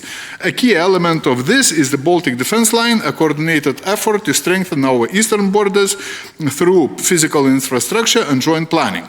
And third, societal resilience. What is important to mention is that preparedness is about society as a whole. The Baltic Assembly has consistently emphasized a whole of society approach involving citizens, municipalities, and institutions in building resilience together. Because ultimately, a prepared society is one of the strongest lines of defense. Lessons from Ukraine have taught us this. I'm coming to an end. Okay. Thank you. And last but not least, when it comes to freedom of movement, we have also learned valuable lessons from past crises. For instance, during the COVID-19 pandemic, the Baltic states created the so-called Baltic bubble, allowing free movement between our countries under coordinated conditions. This was direct demonstration of trust and the ability to act together quickly. It showed that even when rapid challenges arise, cooperation can preserve both security and openness. Therefore, dear colleagues and friends, if there is one message I would like to leave you with today, it is that preparedness is a continuous process with different lessons to be learned every day. And it is also strongest when it is shared. The Baltic and Nordic countries have a unique opportunity and responsibility to lead by example. So let us continue to learn from each other, and let us ensure that when we are faced with new challenges, we are ready together. Thank you, and God bless us all.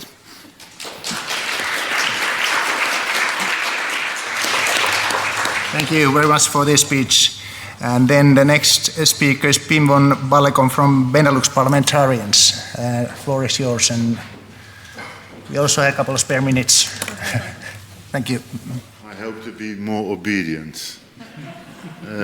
Dear colleagues, ladies and gentlemen, on behalf of the Benelux Parliament and in my capacity as Vice President, I would like to express my gratitude to the Nordic Council for inviting us to Oslo. A beautiful city, but we hardly can enjoy the charm of it.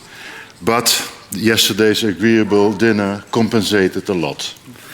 Today's thematic session is of the utmost importance in the current international circumstances. Freedom of movement of persons, goods and services constitute a strategic pillar of regional security, both in the Nordic countries, in the Benelux, but also in the European Union. Our flexible intergovernmental cooperation structures are able to respond swiftly and adequately to crises which are becoming increasingly real in our unstable environment. Benelux cooperation starts to concrete needs of citizens, cross-border workers, businesses and local authorities. Whether it concerns police and security cooperation, the fight against social fraud, cross-border ambulance services, or the automatic recognition of diplomas, the Benelux delivers solutions. And in times of crisis, this approach is crucial. Joint crisis exercises are essential in today's volatile world. And we must strengthen our society's resilience shocks, whether caused by natural disasters, health crises, or hybrid or cyber threats. Cooperation between the national crisis centers of the Benelux countries are indispensable in this regard. And trading together is not only more instructive, but it is also more effective. The Benelux can play a pioneering role. It once did with Schengen. You are a member of Schengen here in Norway, and the Benelux can again serve as a laboratory of European integration in this area of security, energy and military mobility. And we are allowed so according to the EU Treaty in Article 350. Dear colleagues, within the Nordic Council there is a clear call to modernize the Helsinki Treaty, I was informed, institutional basis for the Nordic cooperation. And this team session can also inspire the Benelux to update our treaty, dated from 2010, and to evolve towards a more common Benelux approach to security and preparedness. The Benelux, the Nordic Council, and the Baltic areas and Baltic states can and must act as guiding regions, showing our regional cooperation that can strengthen European resilience. And you, Prime Minister, this morning advocated enhanced cooperation with the European Union. But I can assure you, dear Norwegian friends, you are always welcome, and all good things come in threes. Thank you.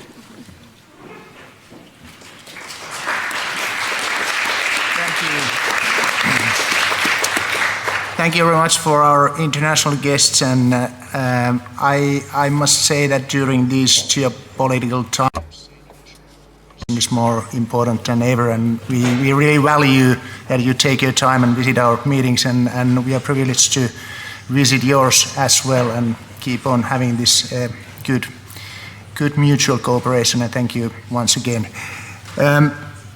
Olemme niin erikoisessa tilanteessa, että olemme melkein...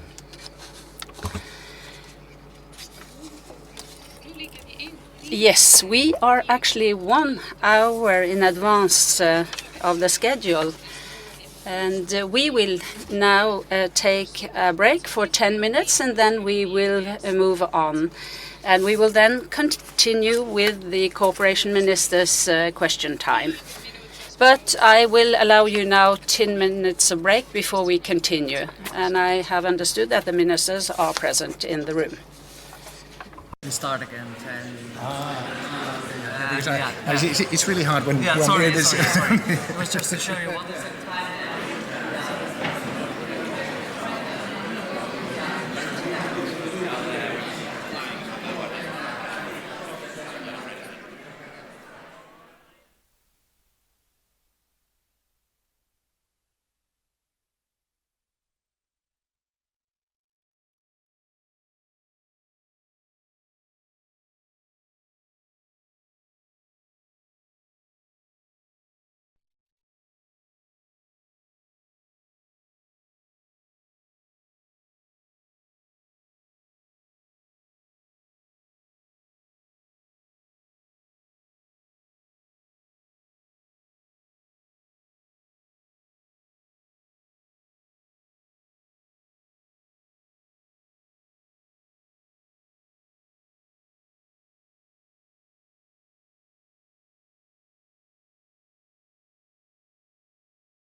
reda ut det här med tids.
I now ask everyone if you will please find your seats.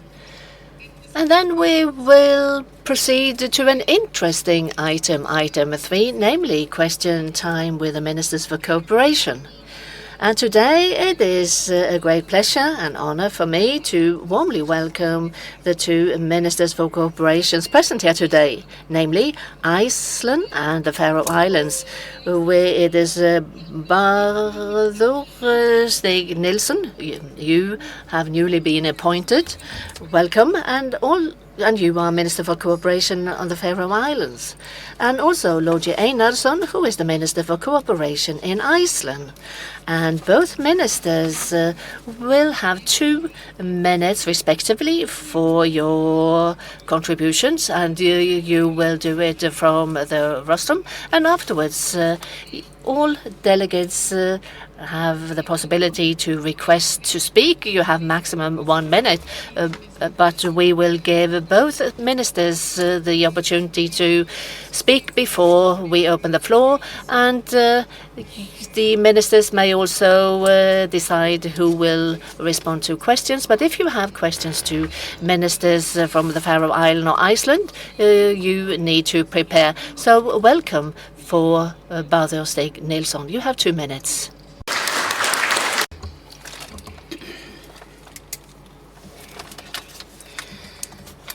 Mr. President, honorable Nordic parliamentarian, dear Nordic friends. Yes, as it's been said, I'm new on the job. My name is Barður Stig Nilsson, and in addition to the position as Cooperation Minister, I'm also the Foreign Affairs and Fishery Ministers in the Faroe Islands. It's a great honor for me to stand here today, a few days after I took up the position, and one of the first tasks that I have is this meeting with Nordic Council. Nordic Council is, of course, a decisive role for the parliamentary fundament of our Nordic cooperation, and I will do my utmost to ensure that we have a close and good dialogue under this Danish Faroese presidency period. After several years with bloc politics, we have a new government now, which is broadly funded on 3 parties: my own, the Liberal Sambandsflokkurin, the Conservative Folkeflokkurin, and Javnaðarflokkurin, the Faroese Social Democrats. Our government platform is titled Responsibility, Stability and Broad Agreements. These are not only values. It's also necessary not only for the Faroe Island, but also that we would like to promote in the international cooperation, also in the Nordic cooperation.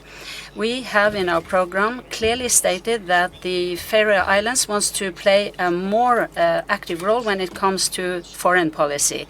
We want to take responsibility and have impact on the decisions that affect the Faroe Islands. This is very true also for the Nordic collaboration, a collaboration that we appreciate deeply and that we prioritize. That is why it's a pleasure and a great expectation for us that the Nordic government now have established a committee that will review the Helsinki Treaty. And that will pave the way for a more equal participation by the Faroe Islands, Greenland and Åland in the Nordic Council and the Nordic Council of Ministers. The committee is the result of a recommendation from 2024 adopted by the Nordic Council unanimously, and I would like to say thank you to the Nordic Council for paving the way here. The Nordic Council wanted a more extensive review of this treaty, and I do agree, but this was the process that we were able to agree on. But as presidency, we want to continue the work in order to strengthen and modernize the framework for the Nordic cooperation. As politicians, we know that in order to find solutions, we need to simplify and divide big questions into small bits.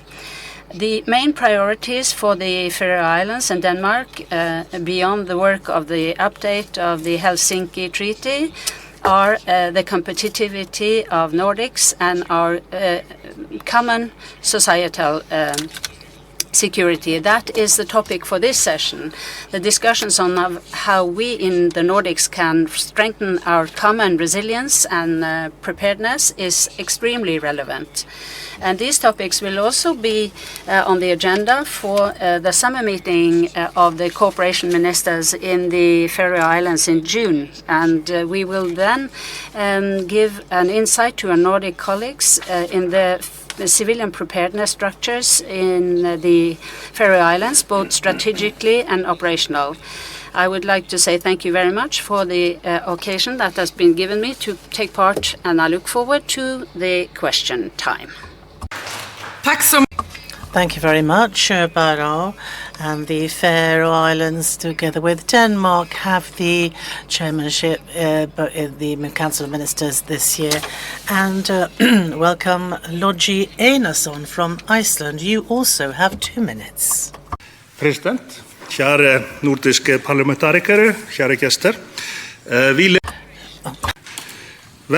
President, dear parliamentarians, dear guests, we live in a time where the world around us changes quickly. New global reality, new technology, climate challenges, they are also noticeable here in the Nordics. At the same time, we see that these changes have strengthened the Nordic unity, and we have a very clear momentum now in order to build on our common values. We are closer together now, and we find joint solutions on the complex challenges that we meet in a turbulent world.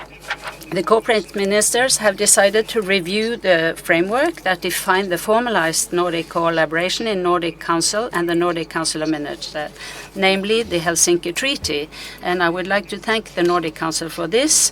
We have this committee now that will develop proposals for concrete changes of the treatment so that the Faroe Islands, Greenland and Åland can achieve an equal participation in the Nordic collaboration. That the last year has led to increased focus on societal security and preparedness must be an understatement. There is efforts ongoing throughout the society to make our societies more robust, resilient, independent of threat of climate-related civil or military challenges. The Council of Ministers' contribution to this work is not only something that we welcome, it is necessary and a natural consequence of the greater vision of competitivity, green shift and social sustainability. And we have strengthened the mobility in Nordics. That is also important. And we have established a new ecosystem with main players, with increased resources for combating border barriers and Nordic information services. And we see a result of these efforts now. When expertise and innovation can move free throughout Nordics, we have a strategic competitive advantage, and through collaboration and exchanges across borders, we create trust between people, authorities and institutions. When we promote integration between our countries, we strengthen not only the competitivity, but we also the unity and resilience in our region, and we really need that now. Thank you very much for your attention.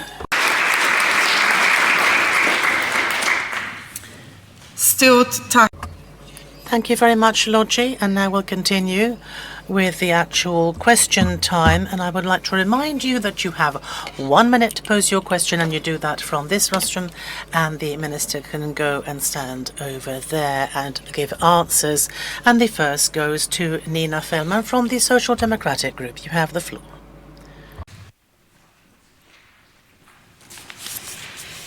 Tack. Jag har en fråga. Thank you. I have a question that we're very wondering about and worries us. That has nothing to do with the Helsinki Treaty. We see that young people in the Nordics have challenges with psychological or mental health issues, and many find it difficult to get into the working life, in society, and they don't have any belief in the future. They lack hope and trust in society and institutions, and trust in us that we be able to give them something to believe in. And the Social Democrats, we think that we should build up society and welfare, make it even stronger, to give our young people the best opportunities and new hope, as the lack of faith in the future affects everything, health and choice of careers, and if we get children, and if we have grandchildren, and we have to make sure that our young people believe in the future. How does the cooperation minister see in this need, and how can we in the Nordics create hope and belief in the future for young people?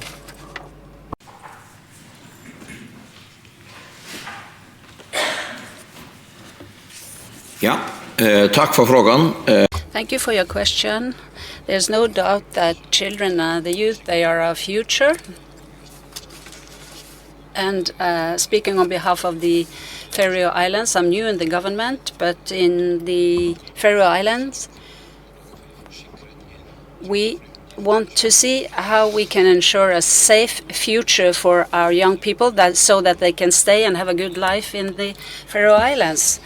And this also touches upon the social media. What are we going to do about that? We see that they are very dependent on this, the young people. But it's clear that the cooperation ministers also needs to put this on the agenda. That is not just a problem at us. That is something that we see throughout all the Nordic countries. And I think we need to have a look at this and create a safe world here in the Nordics for our youth, because the youth is, after all, our future.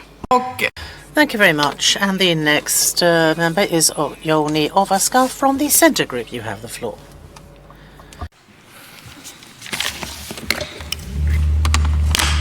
Tack, ordförande. Thank you, Chair. And a question to the Icelandic Minister. I think that there is a large gap between the Nordic Council and the Council of Ministers now, as the governments have ignored the Council's proposal about the Helsinki Treaty.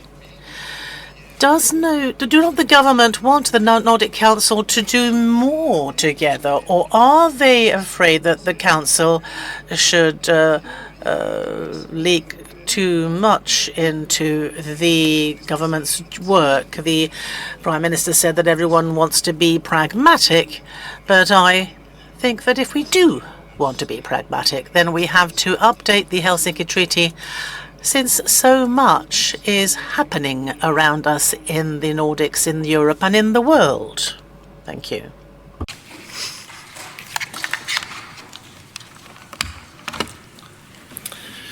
Já, kæra þakki fyrir þessa spurningu. Ég ætla að svara á íslensku. Thank you very much for your question. I will answer in Icelandic. I agree with what you say. The Helsinki Treaty that we haven't changed for 30 years is something that we really need to have a good look at. And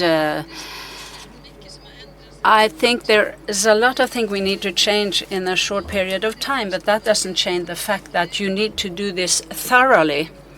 And you also need to take different aspects into consideration. We also need to consider this treaty in connection with other bilateral agreements. And if there is a gap between us, I don't think so. We took these recommendations very seriously and have been working on this. But it's true that in the beginning we decided to focus on making the Faroe Islands, Greenland and Åland members of of an equal footing. We do this because of the challenges that we see in the world, and also the messages that we've heard. And of course, I would like to thank the Nordic Council for their comment about this question. Thank you. And it's time then for Bryndís Haraldsdóttir from the Conservative Group. You have 1 minute. Takk forseti, ég ber fyrirspurn til færeyska samstarfs. Thank you. I want to ask the Faroese minister, and I'd like to, I'm sort of in the same opinion as Joni Ovaska, that in 21, Enestam report was given to the Council of Ministers, and there was an early proposal to update the Helsinki Treaty, and in particular when it came to social security in 22, the Nordic Council set up a working group to deal with this. There were members from all party groups in the Nordics that participated, and this cooperation group did a great good work and had a report with proposals for updates of the Helsinki Treaty. And 2023, then we decided that we would update the Helsinki Treaty, and the Faroes, Greenland, Iceland, and Åland would be full members, but there was a lot of other things that the Nordic Council were very early wanted to look at security and defense, also wanted to be included in this. We wanted young people to be included. We also talked about social security and climate issues. There were early proposals that all people in the Nordic Council supported. So my question to the minister is, first of all, will the minister work towards an updating of the Helsinki Treaty? Is that the Nordic Council's will? And does the minister think that the Faroes, Greenland, and Åland will become fully fledged members of the Nordic Council, and so that we have ministers from all of the 8 countries at following sessions?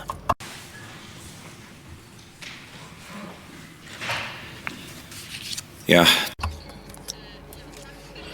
Thank you very much for this question. Iceland has participated in the work of this committee, and to answer your question first, I think that we will be able to do this this autumn in the week 34, and as the Prime Minister Jonas Gahr Støre mentioned earlier today, the world see us as one unit. In the world, we are one unit, we are different countries. That's the way the world sees us, and I think we also need to address the world as one unit, and for that we need a very close and good collaboration. And I'm glad that we now take this part of the Helsinki Treaty and update it, and then later on we will do another part. So if you do this as a big package, then it's difficult to achieve a good result. So that is why what we are doing here, that's our approach. But thank you very much for your question of follow-up here. Thank you very much. And now I give the floor to Juho Eerola from Nordic Freedom. You have the floor, and you have 1 minute, sir.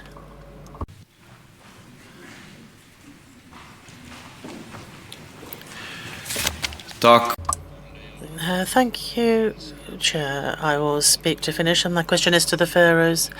Very much the same as the former speaker said, that here in this room there is a very strong common will that for these areas that are self-governing to be raised to an equal status in the council. I remember how in Iceland this entire body stood up and applauded when we talked about this. But now what we hear, it seems that for reasons that they're not to do with us, that development has now come to a standstill, and that the updating of the treaty now, in order for it to go forward, I would like to ask that how do you see these self-determining areas, that how they should be continue in the Nordic Council if this equal role or this does not come about, even though it's for reasons that have nothing to do with us?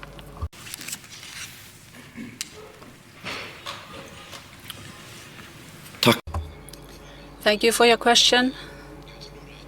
I think that all the countries in the Nordic region, we stand stronger if we succeed with the work of this Helsinki Treaty. But the first part is to extend this to the 8 countries. They are fully fledged members on an equal footing. That's the only way we can do this. because that means that we are one unit within the Nordic countries. But when it comes to the other questions, security, preparedness, the youth, and so forth, I think we need to do that later on. I think that there are some skepticism here from certain countries, but I can ensure that we as Cooperation Minister will do it this way. We first do this item about extending the membership, and then we do the other questions afterwards. Thank you. And Høgni Høydal is the next speaker. You have 1 minute. President, jag tror jag ställer frågan till Chair, I think this question goes to the Icelandic minister here. It's a bit the same topic. Logi Einarsson said here that I think he is supporting a more extensive review of this treaty, as that was decided last time in the plenary session. But what to do to go further? The wish from these three countries is to be on an equal footing in the collaboration. So we want to be autonomous members in order to extend the cooperation. So my question to Logi is, could you have two parallel processes here?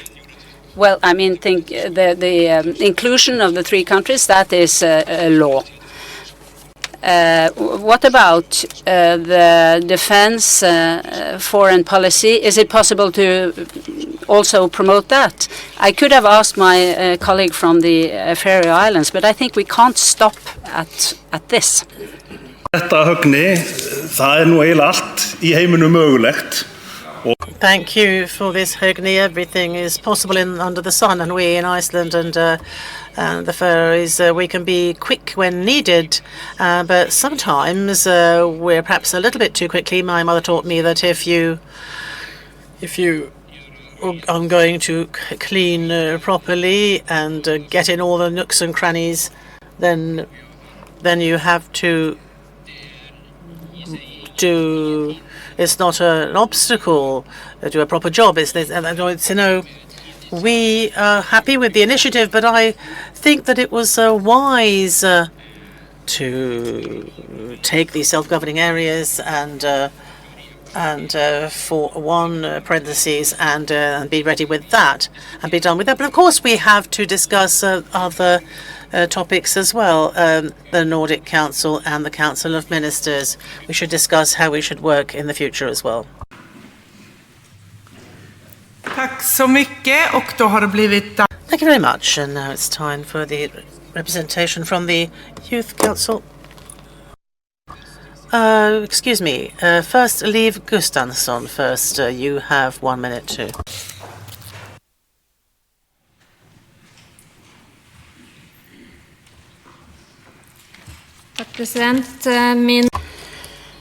President, my question goes to the Finnish minister, and it's about the protection of children and young people, child abduction. In Norway, we want to help the child protection services to help children that are at risk of being abducted. We see that there are more than 10 such abductions in each country every year. So my question is, how will the Nordic Council collaborate in order to prevent young people from disappearing from their country? And is it possible to strengthen the Nordic cooperation when it comes to sharing of information in these cases?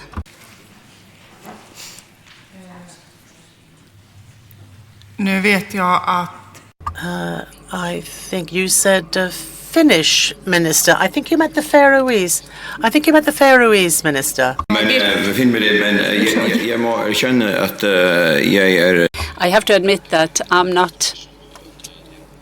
I wasn't aware that there is such a problem, that children disappear from our region. And fortunately, that's not something we have seen in the Faroe Islands. But of course, if that is the case, if there are children and young people that disappear between the countries, of course, that is something we need to address as cooperation ministers. If I understood your question correctly, I think that is terrible to hear that children disappear. And if they hide and in connection with mental problems, that is something we have seen in our country as well. And that is something we have included in the government platform, that we need to help children so that they don't are afraid to go to school and things like that. They should be more social than asocial. And that is, of course, connected to the internet, as you know. Very good, thank you. And now it is time from the representative from the Nordic Youth Council. You have the floor. And 1 minute, please.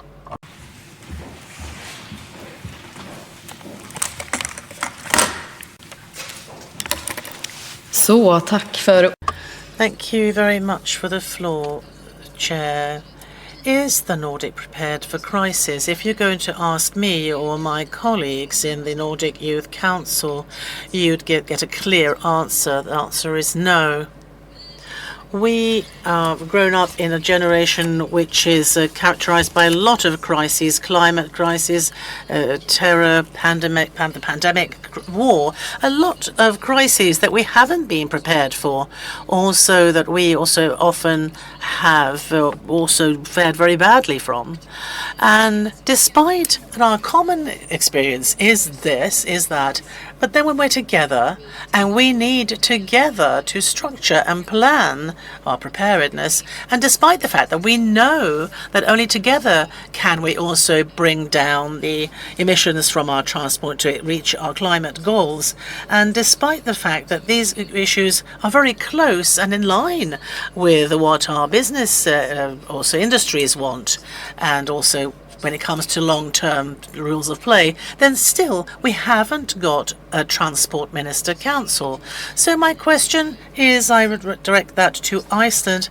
How does Iceland see upon this? I've learned that there is not agreement in this, but do you have the willingness to tackle these issues and tackle these issues for the future, challenges for the future? Thank you.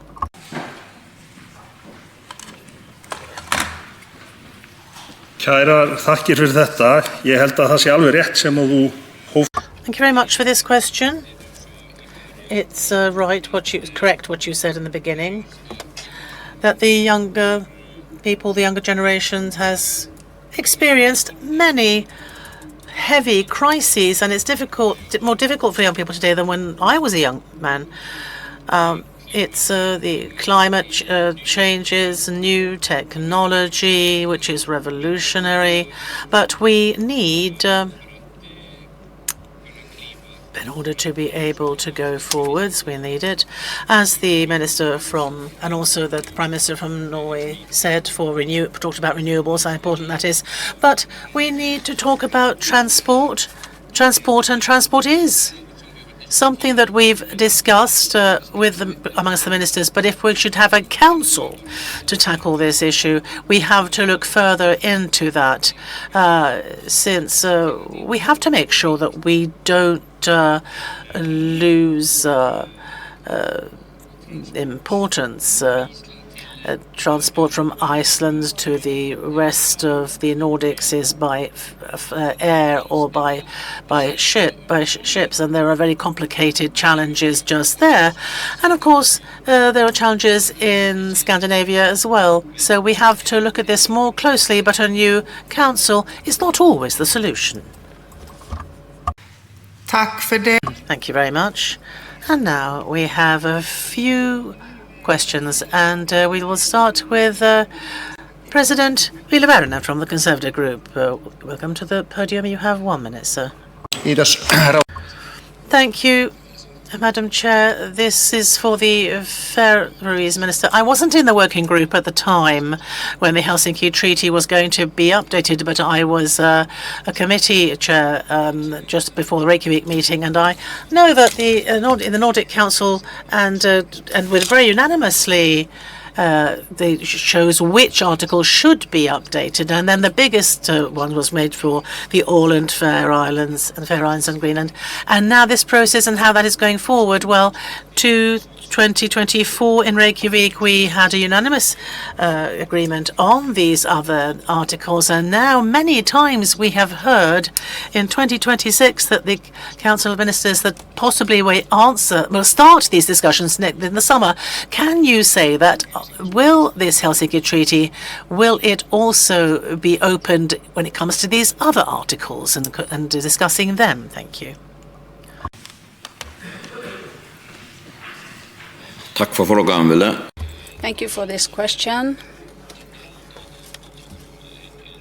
The part when we talk about the revision or a review of the Helsinki Treaty, this committee was set down to tackle the membership of the three areas. And other questions can also be questions of principle, but I don't think we need a separate committee to solve this. So I hope this will be discussed during the summer meeting in the Faroe Islands this morning, so that we can start this work, so that we have two parallel tracks, so that we can solve something for the fall session in the meeting, whereas the other issues, security, preparedness, etc., we can do that later on. That is, of course, necessary, because in the Faroe Islands, we are not prepared to take part in a crisis preparedness in the Nordic region. Thank you very much. And the next speaker is Dagbjørg Harlandóttir from the Social Democratic Group. You have the floor. Ég vil beina spurningum minni til færeyska ráðherrans. Hér á vettvangi Norðurlandaráðs höfum við oft. In the Nordic Council, we've often looked at digital solutions and the also access over borders, perhaps not so determinedly when it comes to inventories, for example, cables under the sea and digital sovereignty. It does matter. I know that the minister comes from this area partially, and I'd like to ask him if he thinks that we're doing enough. Have we got opportunities to carry out this work more strategically, and in that case, in which manner?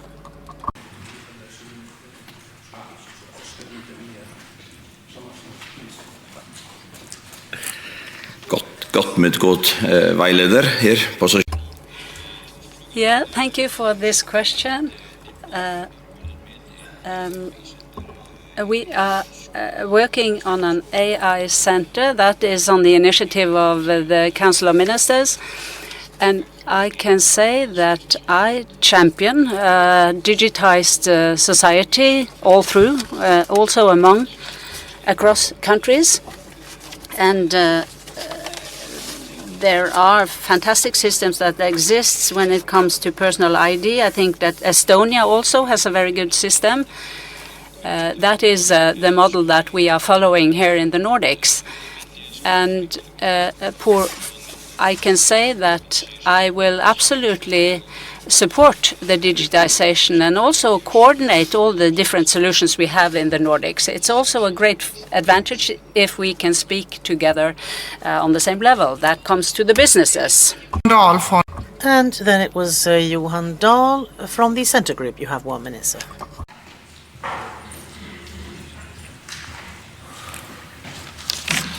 Tack för ordet. Thank you for all of my question goes to the Icelandic minister, and it is about the Helsinki Treaty, which there's a lot of interest in that here, and my question to the minister is the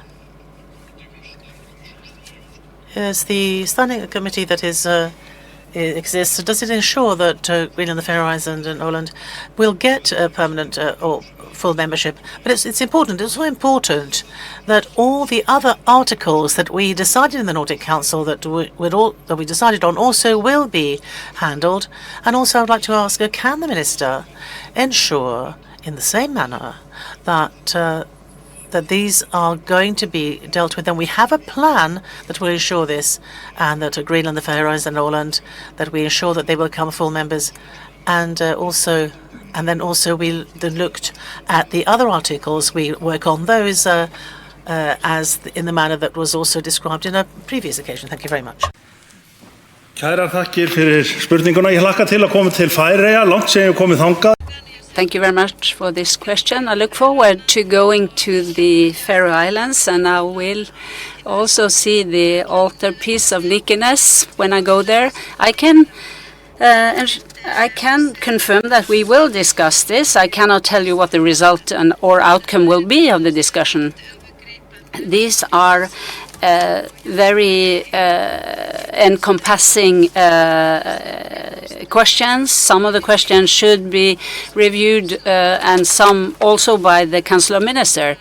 And in addition to that, we see a lot of changes in the world. So we have to see what it is possible to change within the framework of the treaty instead of extending the treaty. So when it comes to the different topics that you mentioned, some of the countries wanted to keep this aside. We will, of course, discuss that, and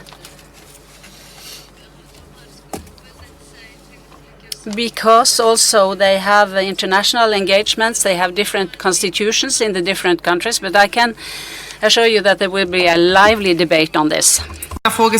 And the next is Anna-Kristiina Mikkonen from the S Group. You have the floor. 1 minute. President. Chair, dear colleagues, my question is for Minister Einarsson. The new program for freedom of movement in the Nordics means that the Nordic Council no longer is in the Council for Freedom of Movement. Earlier, the Nordic Council was a natural part of the work, but now with a new mandate, the parliamentarians are no longer welcome at the table. So my question is to the Cooperation Minister Einarsson, if all countries are in agreement that the Nordic Council should have a representative at the Freedom of Movement Council's meetings, isn't it high time that when we would reintroduce the Nordic Council's place on the Council, the Freedom of Movement Council? Kærar þakkir. Ég hélt að við varum. Thank you for that. I thought we were here to build a bridge between the different entities, not to open up gaps. I think there must be a misunderstanding here. It was decided a few years ago, but the fact is that the presidency country always invite representatives from the Nordic Council in order to attend the meetings. I don't think it is as terrible as you make it sound. I think Finland did this, Denmark, Faroe Islands have already done that, and they've always done that, and that will continue, and that is because we want to ensure the cooperation here. There's nothing to earn by working separately. We need to work closely together as parliamentarian, also in the future. Thank you very much. And the next one is Kjell Arne Ottosson from the Center Group. You have the floor, sir. Takk for det, president. Thank you, Chair. The coordination ministers say that the Nordic should be the most integrated region in 2030. We have this Freedom of Movement Council, which is a council to put pressure on the governments in order to build down the border barriers. We need to engage the ministries, national ministries, and the government. They also need to take ownership over this question of freedom of movement. So it's interesting to see that we have this Freedom of Movement Council that shall control themselves. But at the same time, we need to put pressure to the government to do their own work. The border barriers, we know that. It's not a lack of knowledge here. It's a lack of action. To the Faroes, Minister, how can you motivate a system where this council should put pressure on the government to act, whereas the government should take a leadership in the work of this Freedom Movement Council?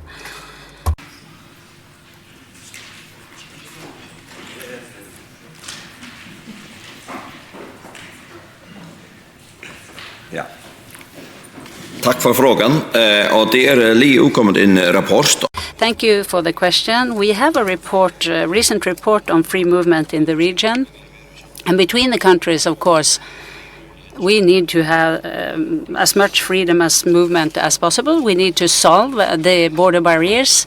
But if I've understood this correctly, many of the problems have been solved along the way. There were more border barriers earlier, but those we have today are more complicated to resolve. And it's, I don't know, to have an intermediary is not the best solution. It's better to speak directly to each other in order to find solutions. So I do not want all these intermediaries if you want to find solutions. The best thing is to speak directly together. But this is a complicated problem. It's a vast country. So that is, of course, why we have this council. But the best thing is, of course, to have a direct contact. Tack så mycket. Thank you very much. And now I'd like to, for the Nordic Council, thank both ministers for participation here and for their great engagement that, as you can see, that the entire Nordic Council is I think it's very important to have a lot of cooperation and to tear down as many border obstacles as possible, and that also that we should be 8 members in the Nordic Council. So I'm very grateful that the ministers have answered with engagement and diplomacy, and that you will work further in your best possible way, and a warm applause to them.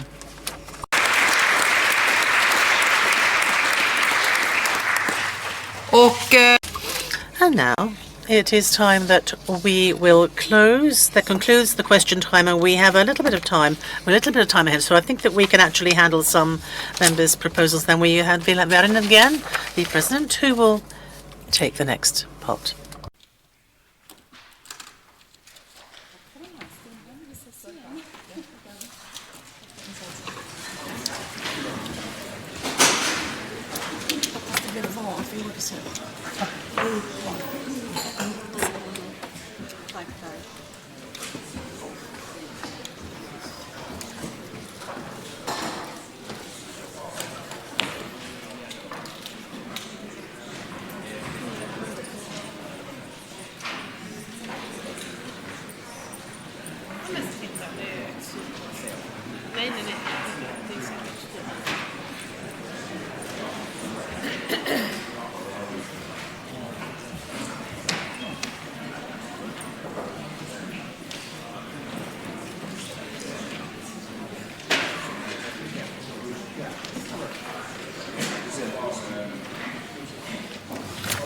No niin, kuten...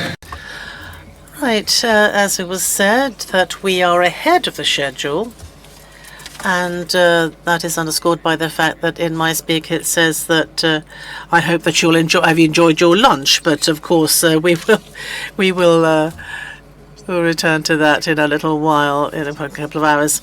So, part 4 on the agenda. And as you know, that the party groups have an opportunity to present their member proposals, and then of course there will be comments as well, and also you can have the possibility to speak, and they can be asked for us as normal. And this is the first handling of these, and then they are sent for consideration. And so we'll start with the first speaker, and they have 2 minutes, and then also to that 1 minute after that. And the Social Democratic Group, and a proposal on the coordinated works for children and young people's mental health, with a focus on schools and protection in digital environments. And Evelyn, you have the floor.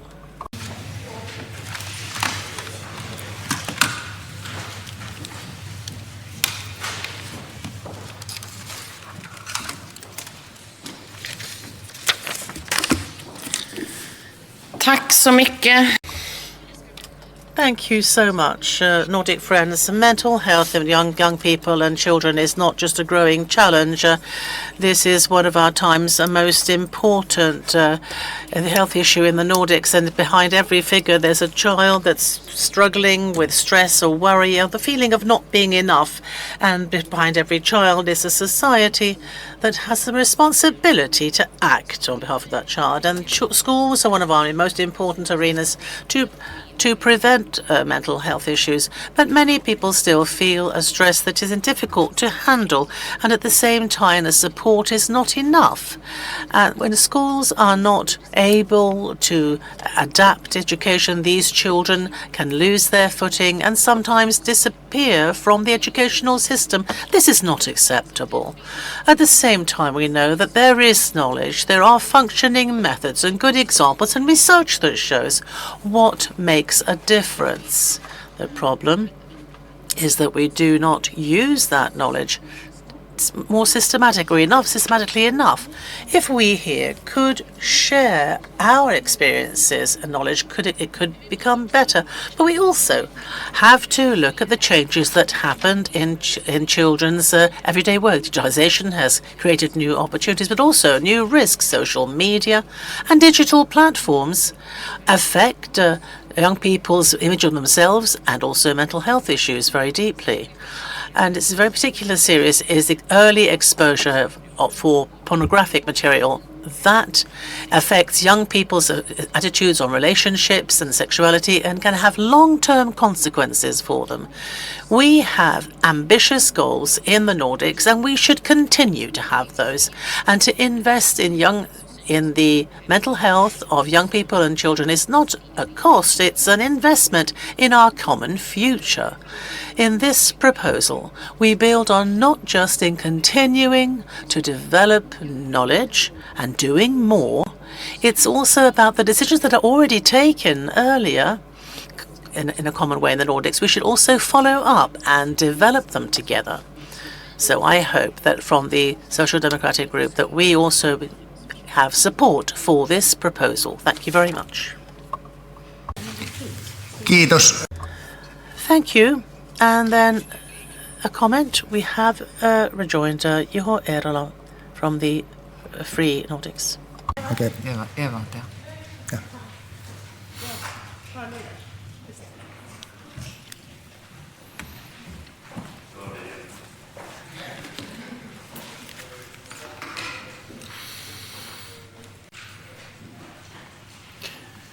Kiitos, President. Thank you, President, and thank you to the Social Democratic Group for this extremely interesting and I'm sure very necessary proposal that you have made. And young people's mental health issues have been a very growing phenomenon, and it was seen during the corona pandemic and the corona restrictions, which were in force in many countries, in particular in Finland, and many children will not be able to have their important hobbies. But in Finland, during this, the government today, they have also said that in Finland that one should not be able to have mobile phones in the schools. But the first results of that have been very positive. It hasn't been enforced for long, but it's been a positive reaction to this. And it's also, there's less also teasing in school and so forth. And in other countries it's been used as well. But the question actually is, as to, how much do you think that young people's mental health issues is affected by the news of today? I understand that we have to listen to news of important issues, but I think that a lot of news is about climate change and so forth that probably increases the stress for children. And perhaps one should also think about some kind of restriction there, like the kind one has set down for mobile phones. But fortunately, no one has had their mobiles on here. Tack så mycket för frågan. Thank you very much for the question, and I think this is something that we truly need.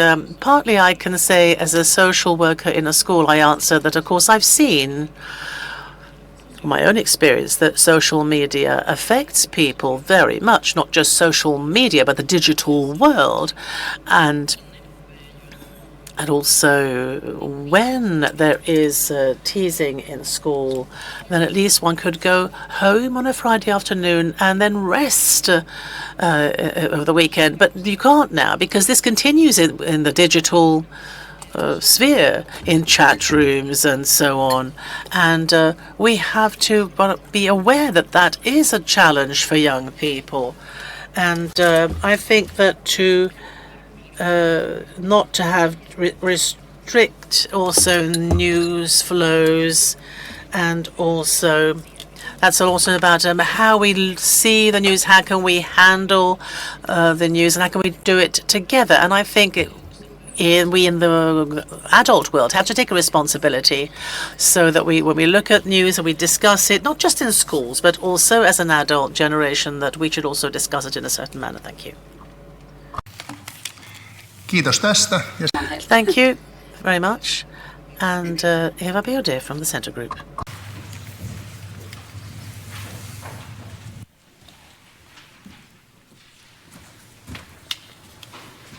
Tack så mycket, ärade president. Thank you, President. Knowledge of how we can strengthen young people's psychological health has actually increased during the last 50 years. We have more views today how diversity, how gender, or a neurodivergency, or experience of belonging and security differ from what children and young people themselves experience. Schools and also upbringing of young children apart from the family, is important for children's development for many, many years. And that is where many competent adults over many professions meet children in everyday life, and where they can identify and support certain strengths and ensure that they have more sense of belonging, and give collective support also for young people and children. How people feel in school is also very important for how young people have faith in the future. Our schools in the Nordics, we've been able to be proud of them, but it's worrying that according to the PISA results, the results in also knowledge do not correlate with how people are faring psychologically. And this equation can be resolved together, so young children and youths can also increase how they are faring and mental health. But despite this knowledge, psychological health amongst young people is the biggest challenge that we have for health and multi-crisis and violence. It is very close to everyday life, and also is reflected in the language with young people in close relations. And many students today feel that they are very stressed and they do not get enough support, and an increased risk for isolation also. And also schools and also a weak including also can result in also bad results in school, and also more risks in the future. And also children with neurodivergencies are very also vulnerable and overrepresented also in some certain groups. We recommend, therefore, that in the Centre Group, a strong Nordic collaboration to develop the schools environment to ensure that that all children should be able to feel meaningful and that they can participate, and those who need more individual help should get it at an early stage. We should do everything so that young people can start their adult lives stronger. We have so much knowledge together, and we should be able to use that with a winning recipe to use it together. Thank you. Kiitos. Thank you. And next we have Midal Høyer-Bensen from the Green Left.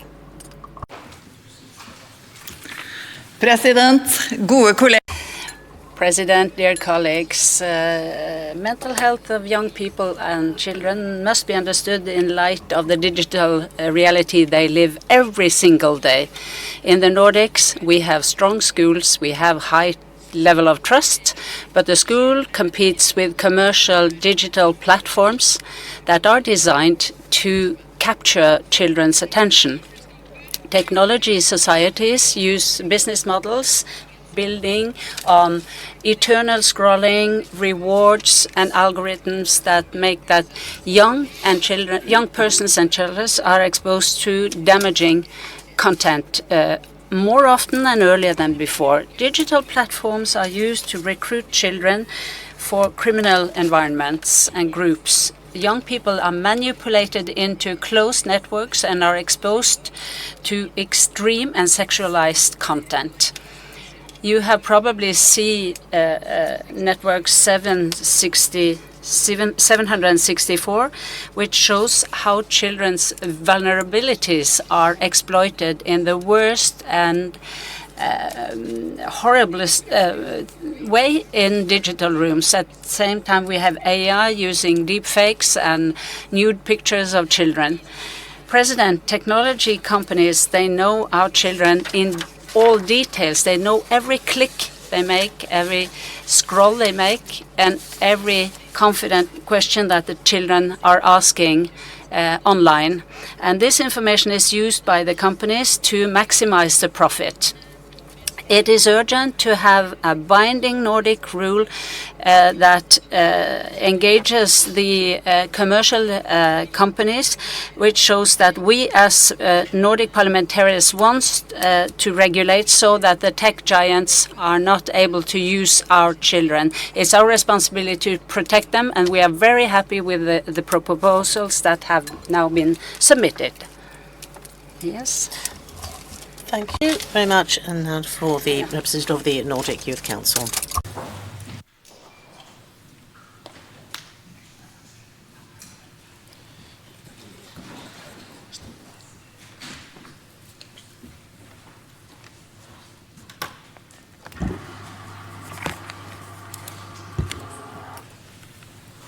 Så, tusen tack för ordet här. Thank you so much for the floor, President. And from the Nordic Youth Council, I'd like to say a big thank you for this very good member proposal. The Youth Council has for a long time worked on bringing this issue on the agenda and to find real, proper political solutions over Nordic borders to tackle the mental health struggles for Nordic young people and children. And this is also in the proposal where it refers to our earlier proposal. And it is also, as Eva is saying, that behind every figure there is also a young person who is faring very badly. And it could be a sibling or a friend or a class friend who is behind this figure, who represents this figure. So for us it is very clear the fact that mental unwellness is increasing, and it is extremely clear that also that mental health issues are increasing in the entire Nordics. And what is not quite as clear, though, are the reasons behind this. And that is also, it is very good that this member proposal has a very broad look, both in this description of problem, but also in the solution factor of it, because behind every figure, there is an individual who has their own challenges. And we, as in the common in the society in the Nordics, we have to find solutions to these problems. So thank you, a great big thank you for this member proposal from the Nordic Youth Council. Kiitos tästä. Thank you. And now there are no more speeches for this part of the agenda. That concludes that. And since we have still 15 minutes left, then until lunch, then let us go to the 4.2 part on the agenda, which is the Centre Group's member proposal for increased cooperation between the Nordic countries and Canada. And here we have Johan Dahl from the Centre Group who is going to present that. You have the floor.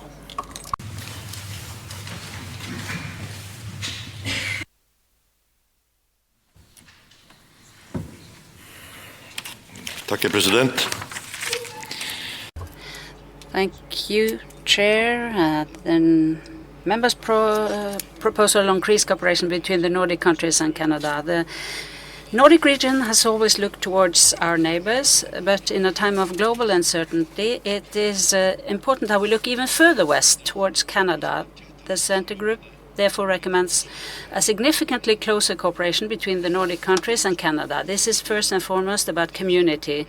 We do not just share borders in the Arctic, we share a foundation of values. Our understanding of democracy, our focus on equality, and our cultural ties make Canada a natural and close ally. When we speak with Canada, we speak with someone who understands our model of society and our way of seeing the world. By moving closer together, we can ensure that it is our shared interests and values that shape developments in the north, not external forces with other agendas. The Center Group's proposal therefore aims at creating a more structured and long-term cooperation between the Nordic region and Canada.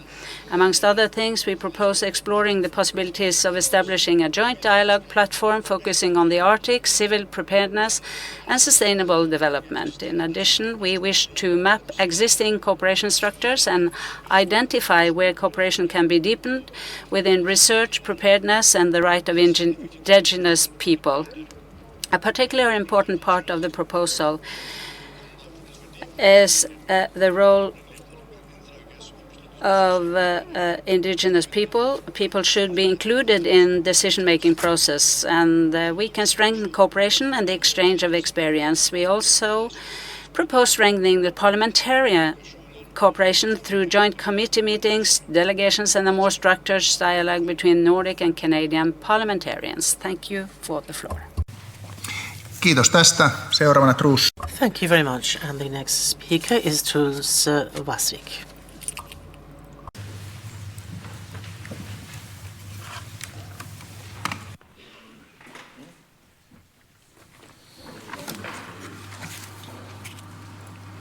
Tack för det, president. Thank you, President. We Social Democrats are completely in agreement with you. We need to develop ties with our neighboring country, Canada, that we heard from our Prime Minister this morning as well. The Arctic and the High North becomes more and more important, not only for us who are living here, but for the rest of the world. It's well known that the biggest collection of nuclear weapon is just a few kilometers from the Norwegian border, and that the submarines from Russia is going through very rich fish fields. We have control of this, and we need to secure this control further, going further, and the Nordic Council as such is very important. We have neighbors who do not necessarily share our values, our opinions, and do not read the maps the way that we want people to read the maps. So I think that a closer cooperation with Canada becomes even more important than before, and we support this proposal. There are a lot of paragraphs here. I cannot say that I'm in full agreement with all of them, but we are positive to this proposal. Thank you. Thank you. Quickly, before we go to lunch, reminder that we're going to stay here for the group photos, so just so that you know, so don't disappear quickly after we finished, so quickly as the pike out of the reeds, as we say in Finnish. So we will continue for the moment now.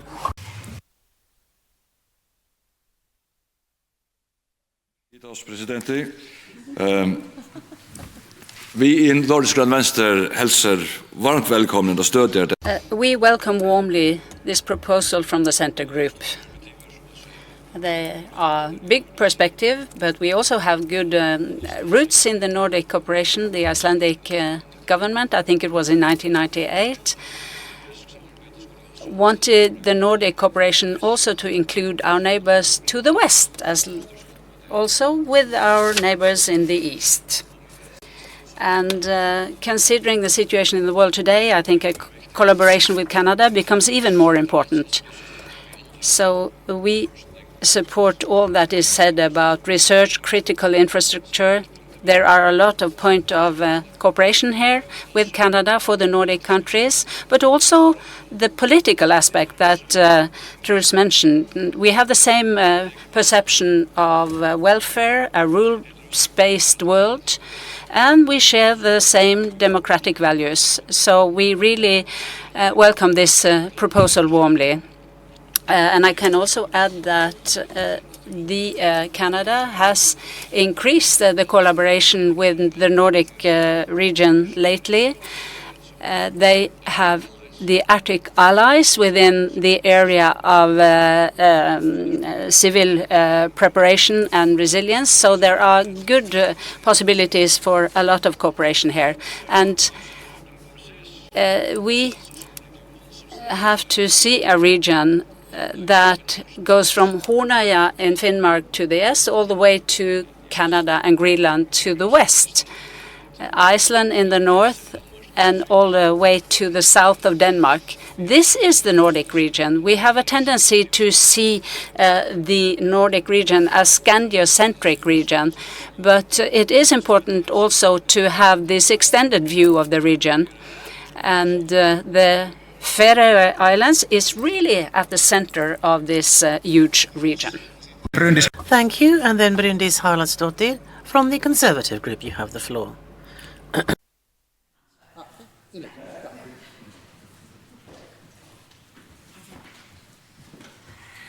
Tack, och jag talar på isländsk.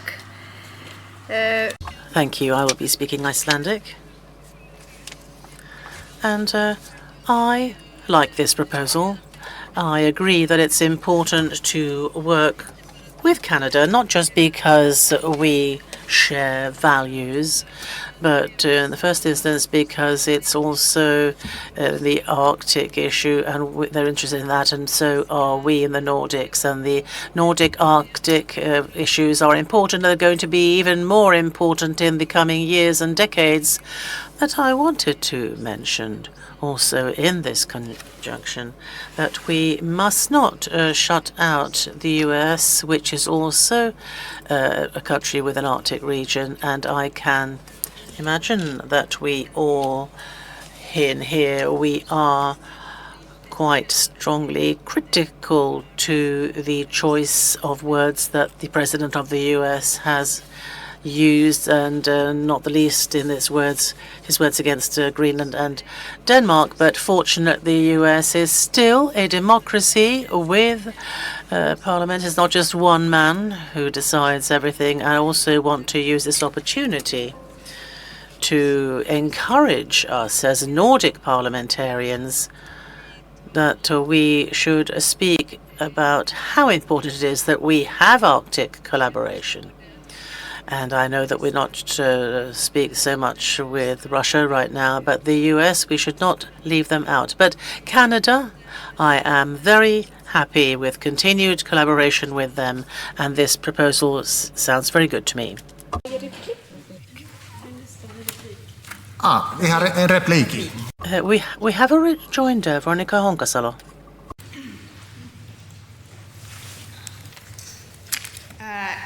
Jag tar det på finska.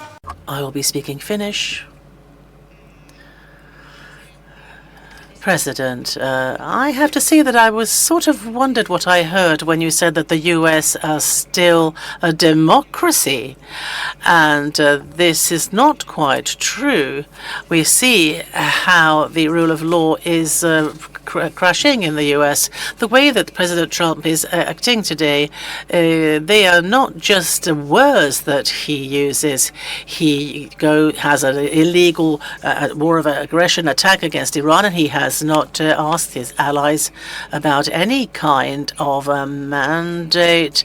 And furthermore, democratic development is extremely worrying level in the US. And I think it's important that when we speak with collaboration in Canada, that we should focus on Canada and keep the US separate from this issue. I hope that we all here in this room have a joint view on how worrying the U.S. developments in the U.S. as a rule of law state is right now.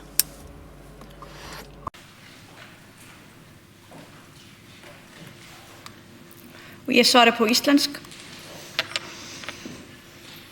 I'll be answering in Icelandic.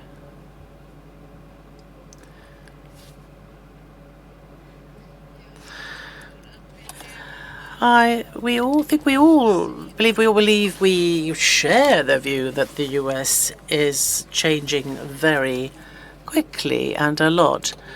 They are going in a direction which I do not personally approve of, but I do think, nevertheless, that it's important for us that we do not see the US as an enemy. I'm not going to support or try to speak for Trump. I don't like what he proposes. But we must not forget that Trump was elected by a majority of the American population, and the US has a parliament, as we do, and the Vice Court has decided or will decide on Trump's decision in a way that I like. At the same time as I say, yes, absolutely, that we should cooperate with Canada, then I think it could be dangerous for us to leave the US out, despite the fact that we do not share the views and visions with the man that now today is the president of the US. Thank you for this. And now, the representative of the Nordic Youth Council, you have the floor, sir.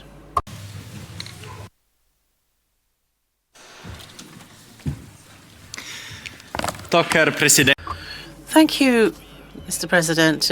Well, we in the Nordics, we're best friends, but we also need friends out in the world. And Canada is a natural choice, in particular in the Arctic cooperation, which now has a higher position on the agenda, but also as we have common challenges, but also common goals, for example, when it comes to democracy and questions of the future. So we think in the Nordic Youth Council feel that this is a very good proposal. Thank you. Thank you. And there are no more speakers on the list, though I can see that this part of the agenda has been dealt with.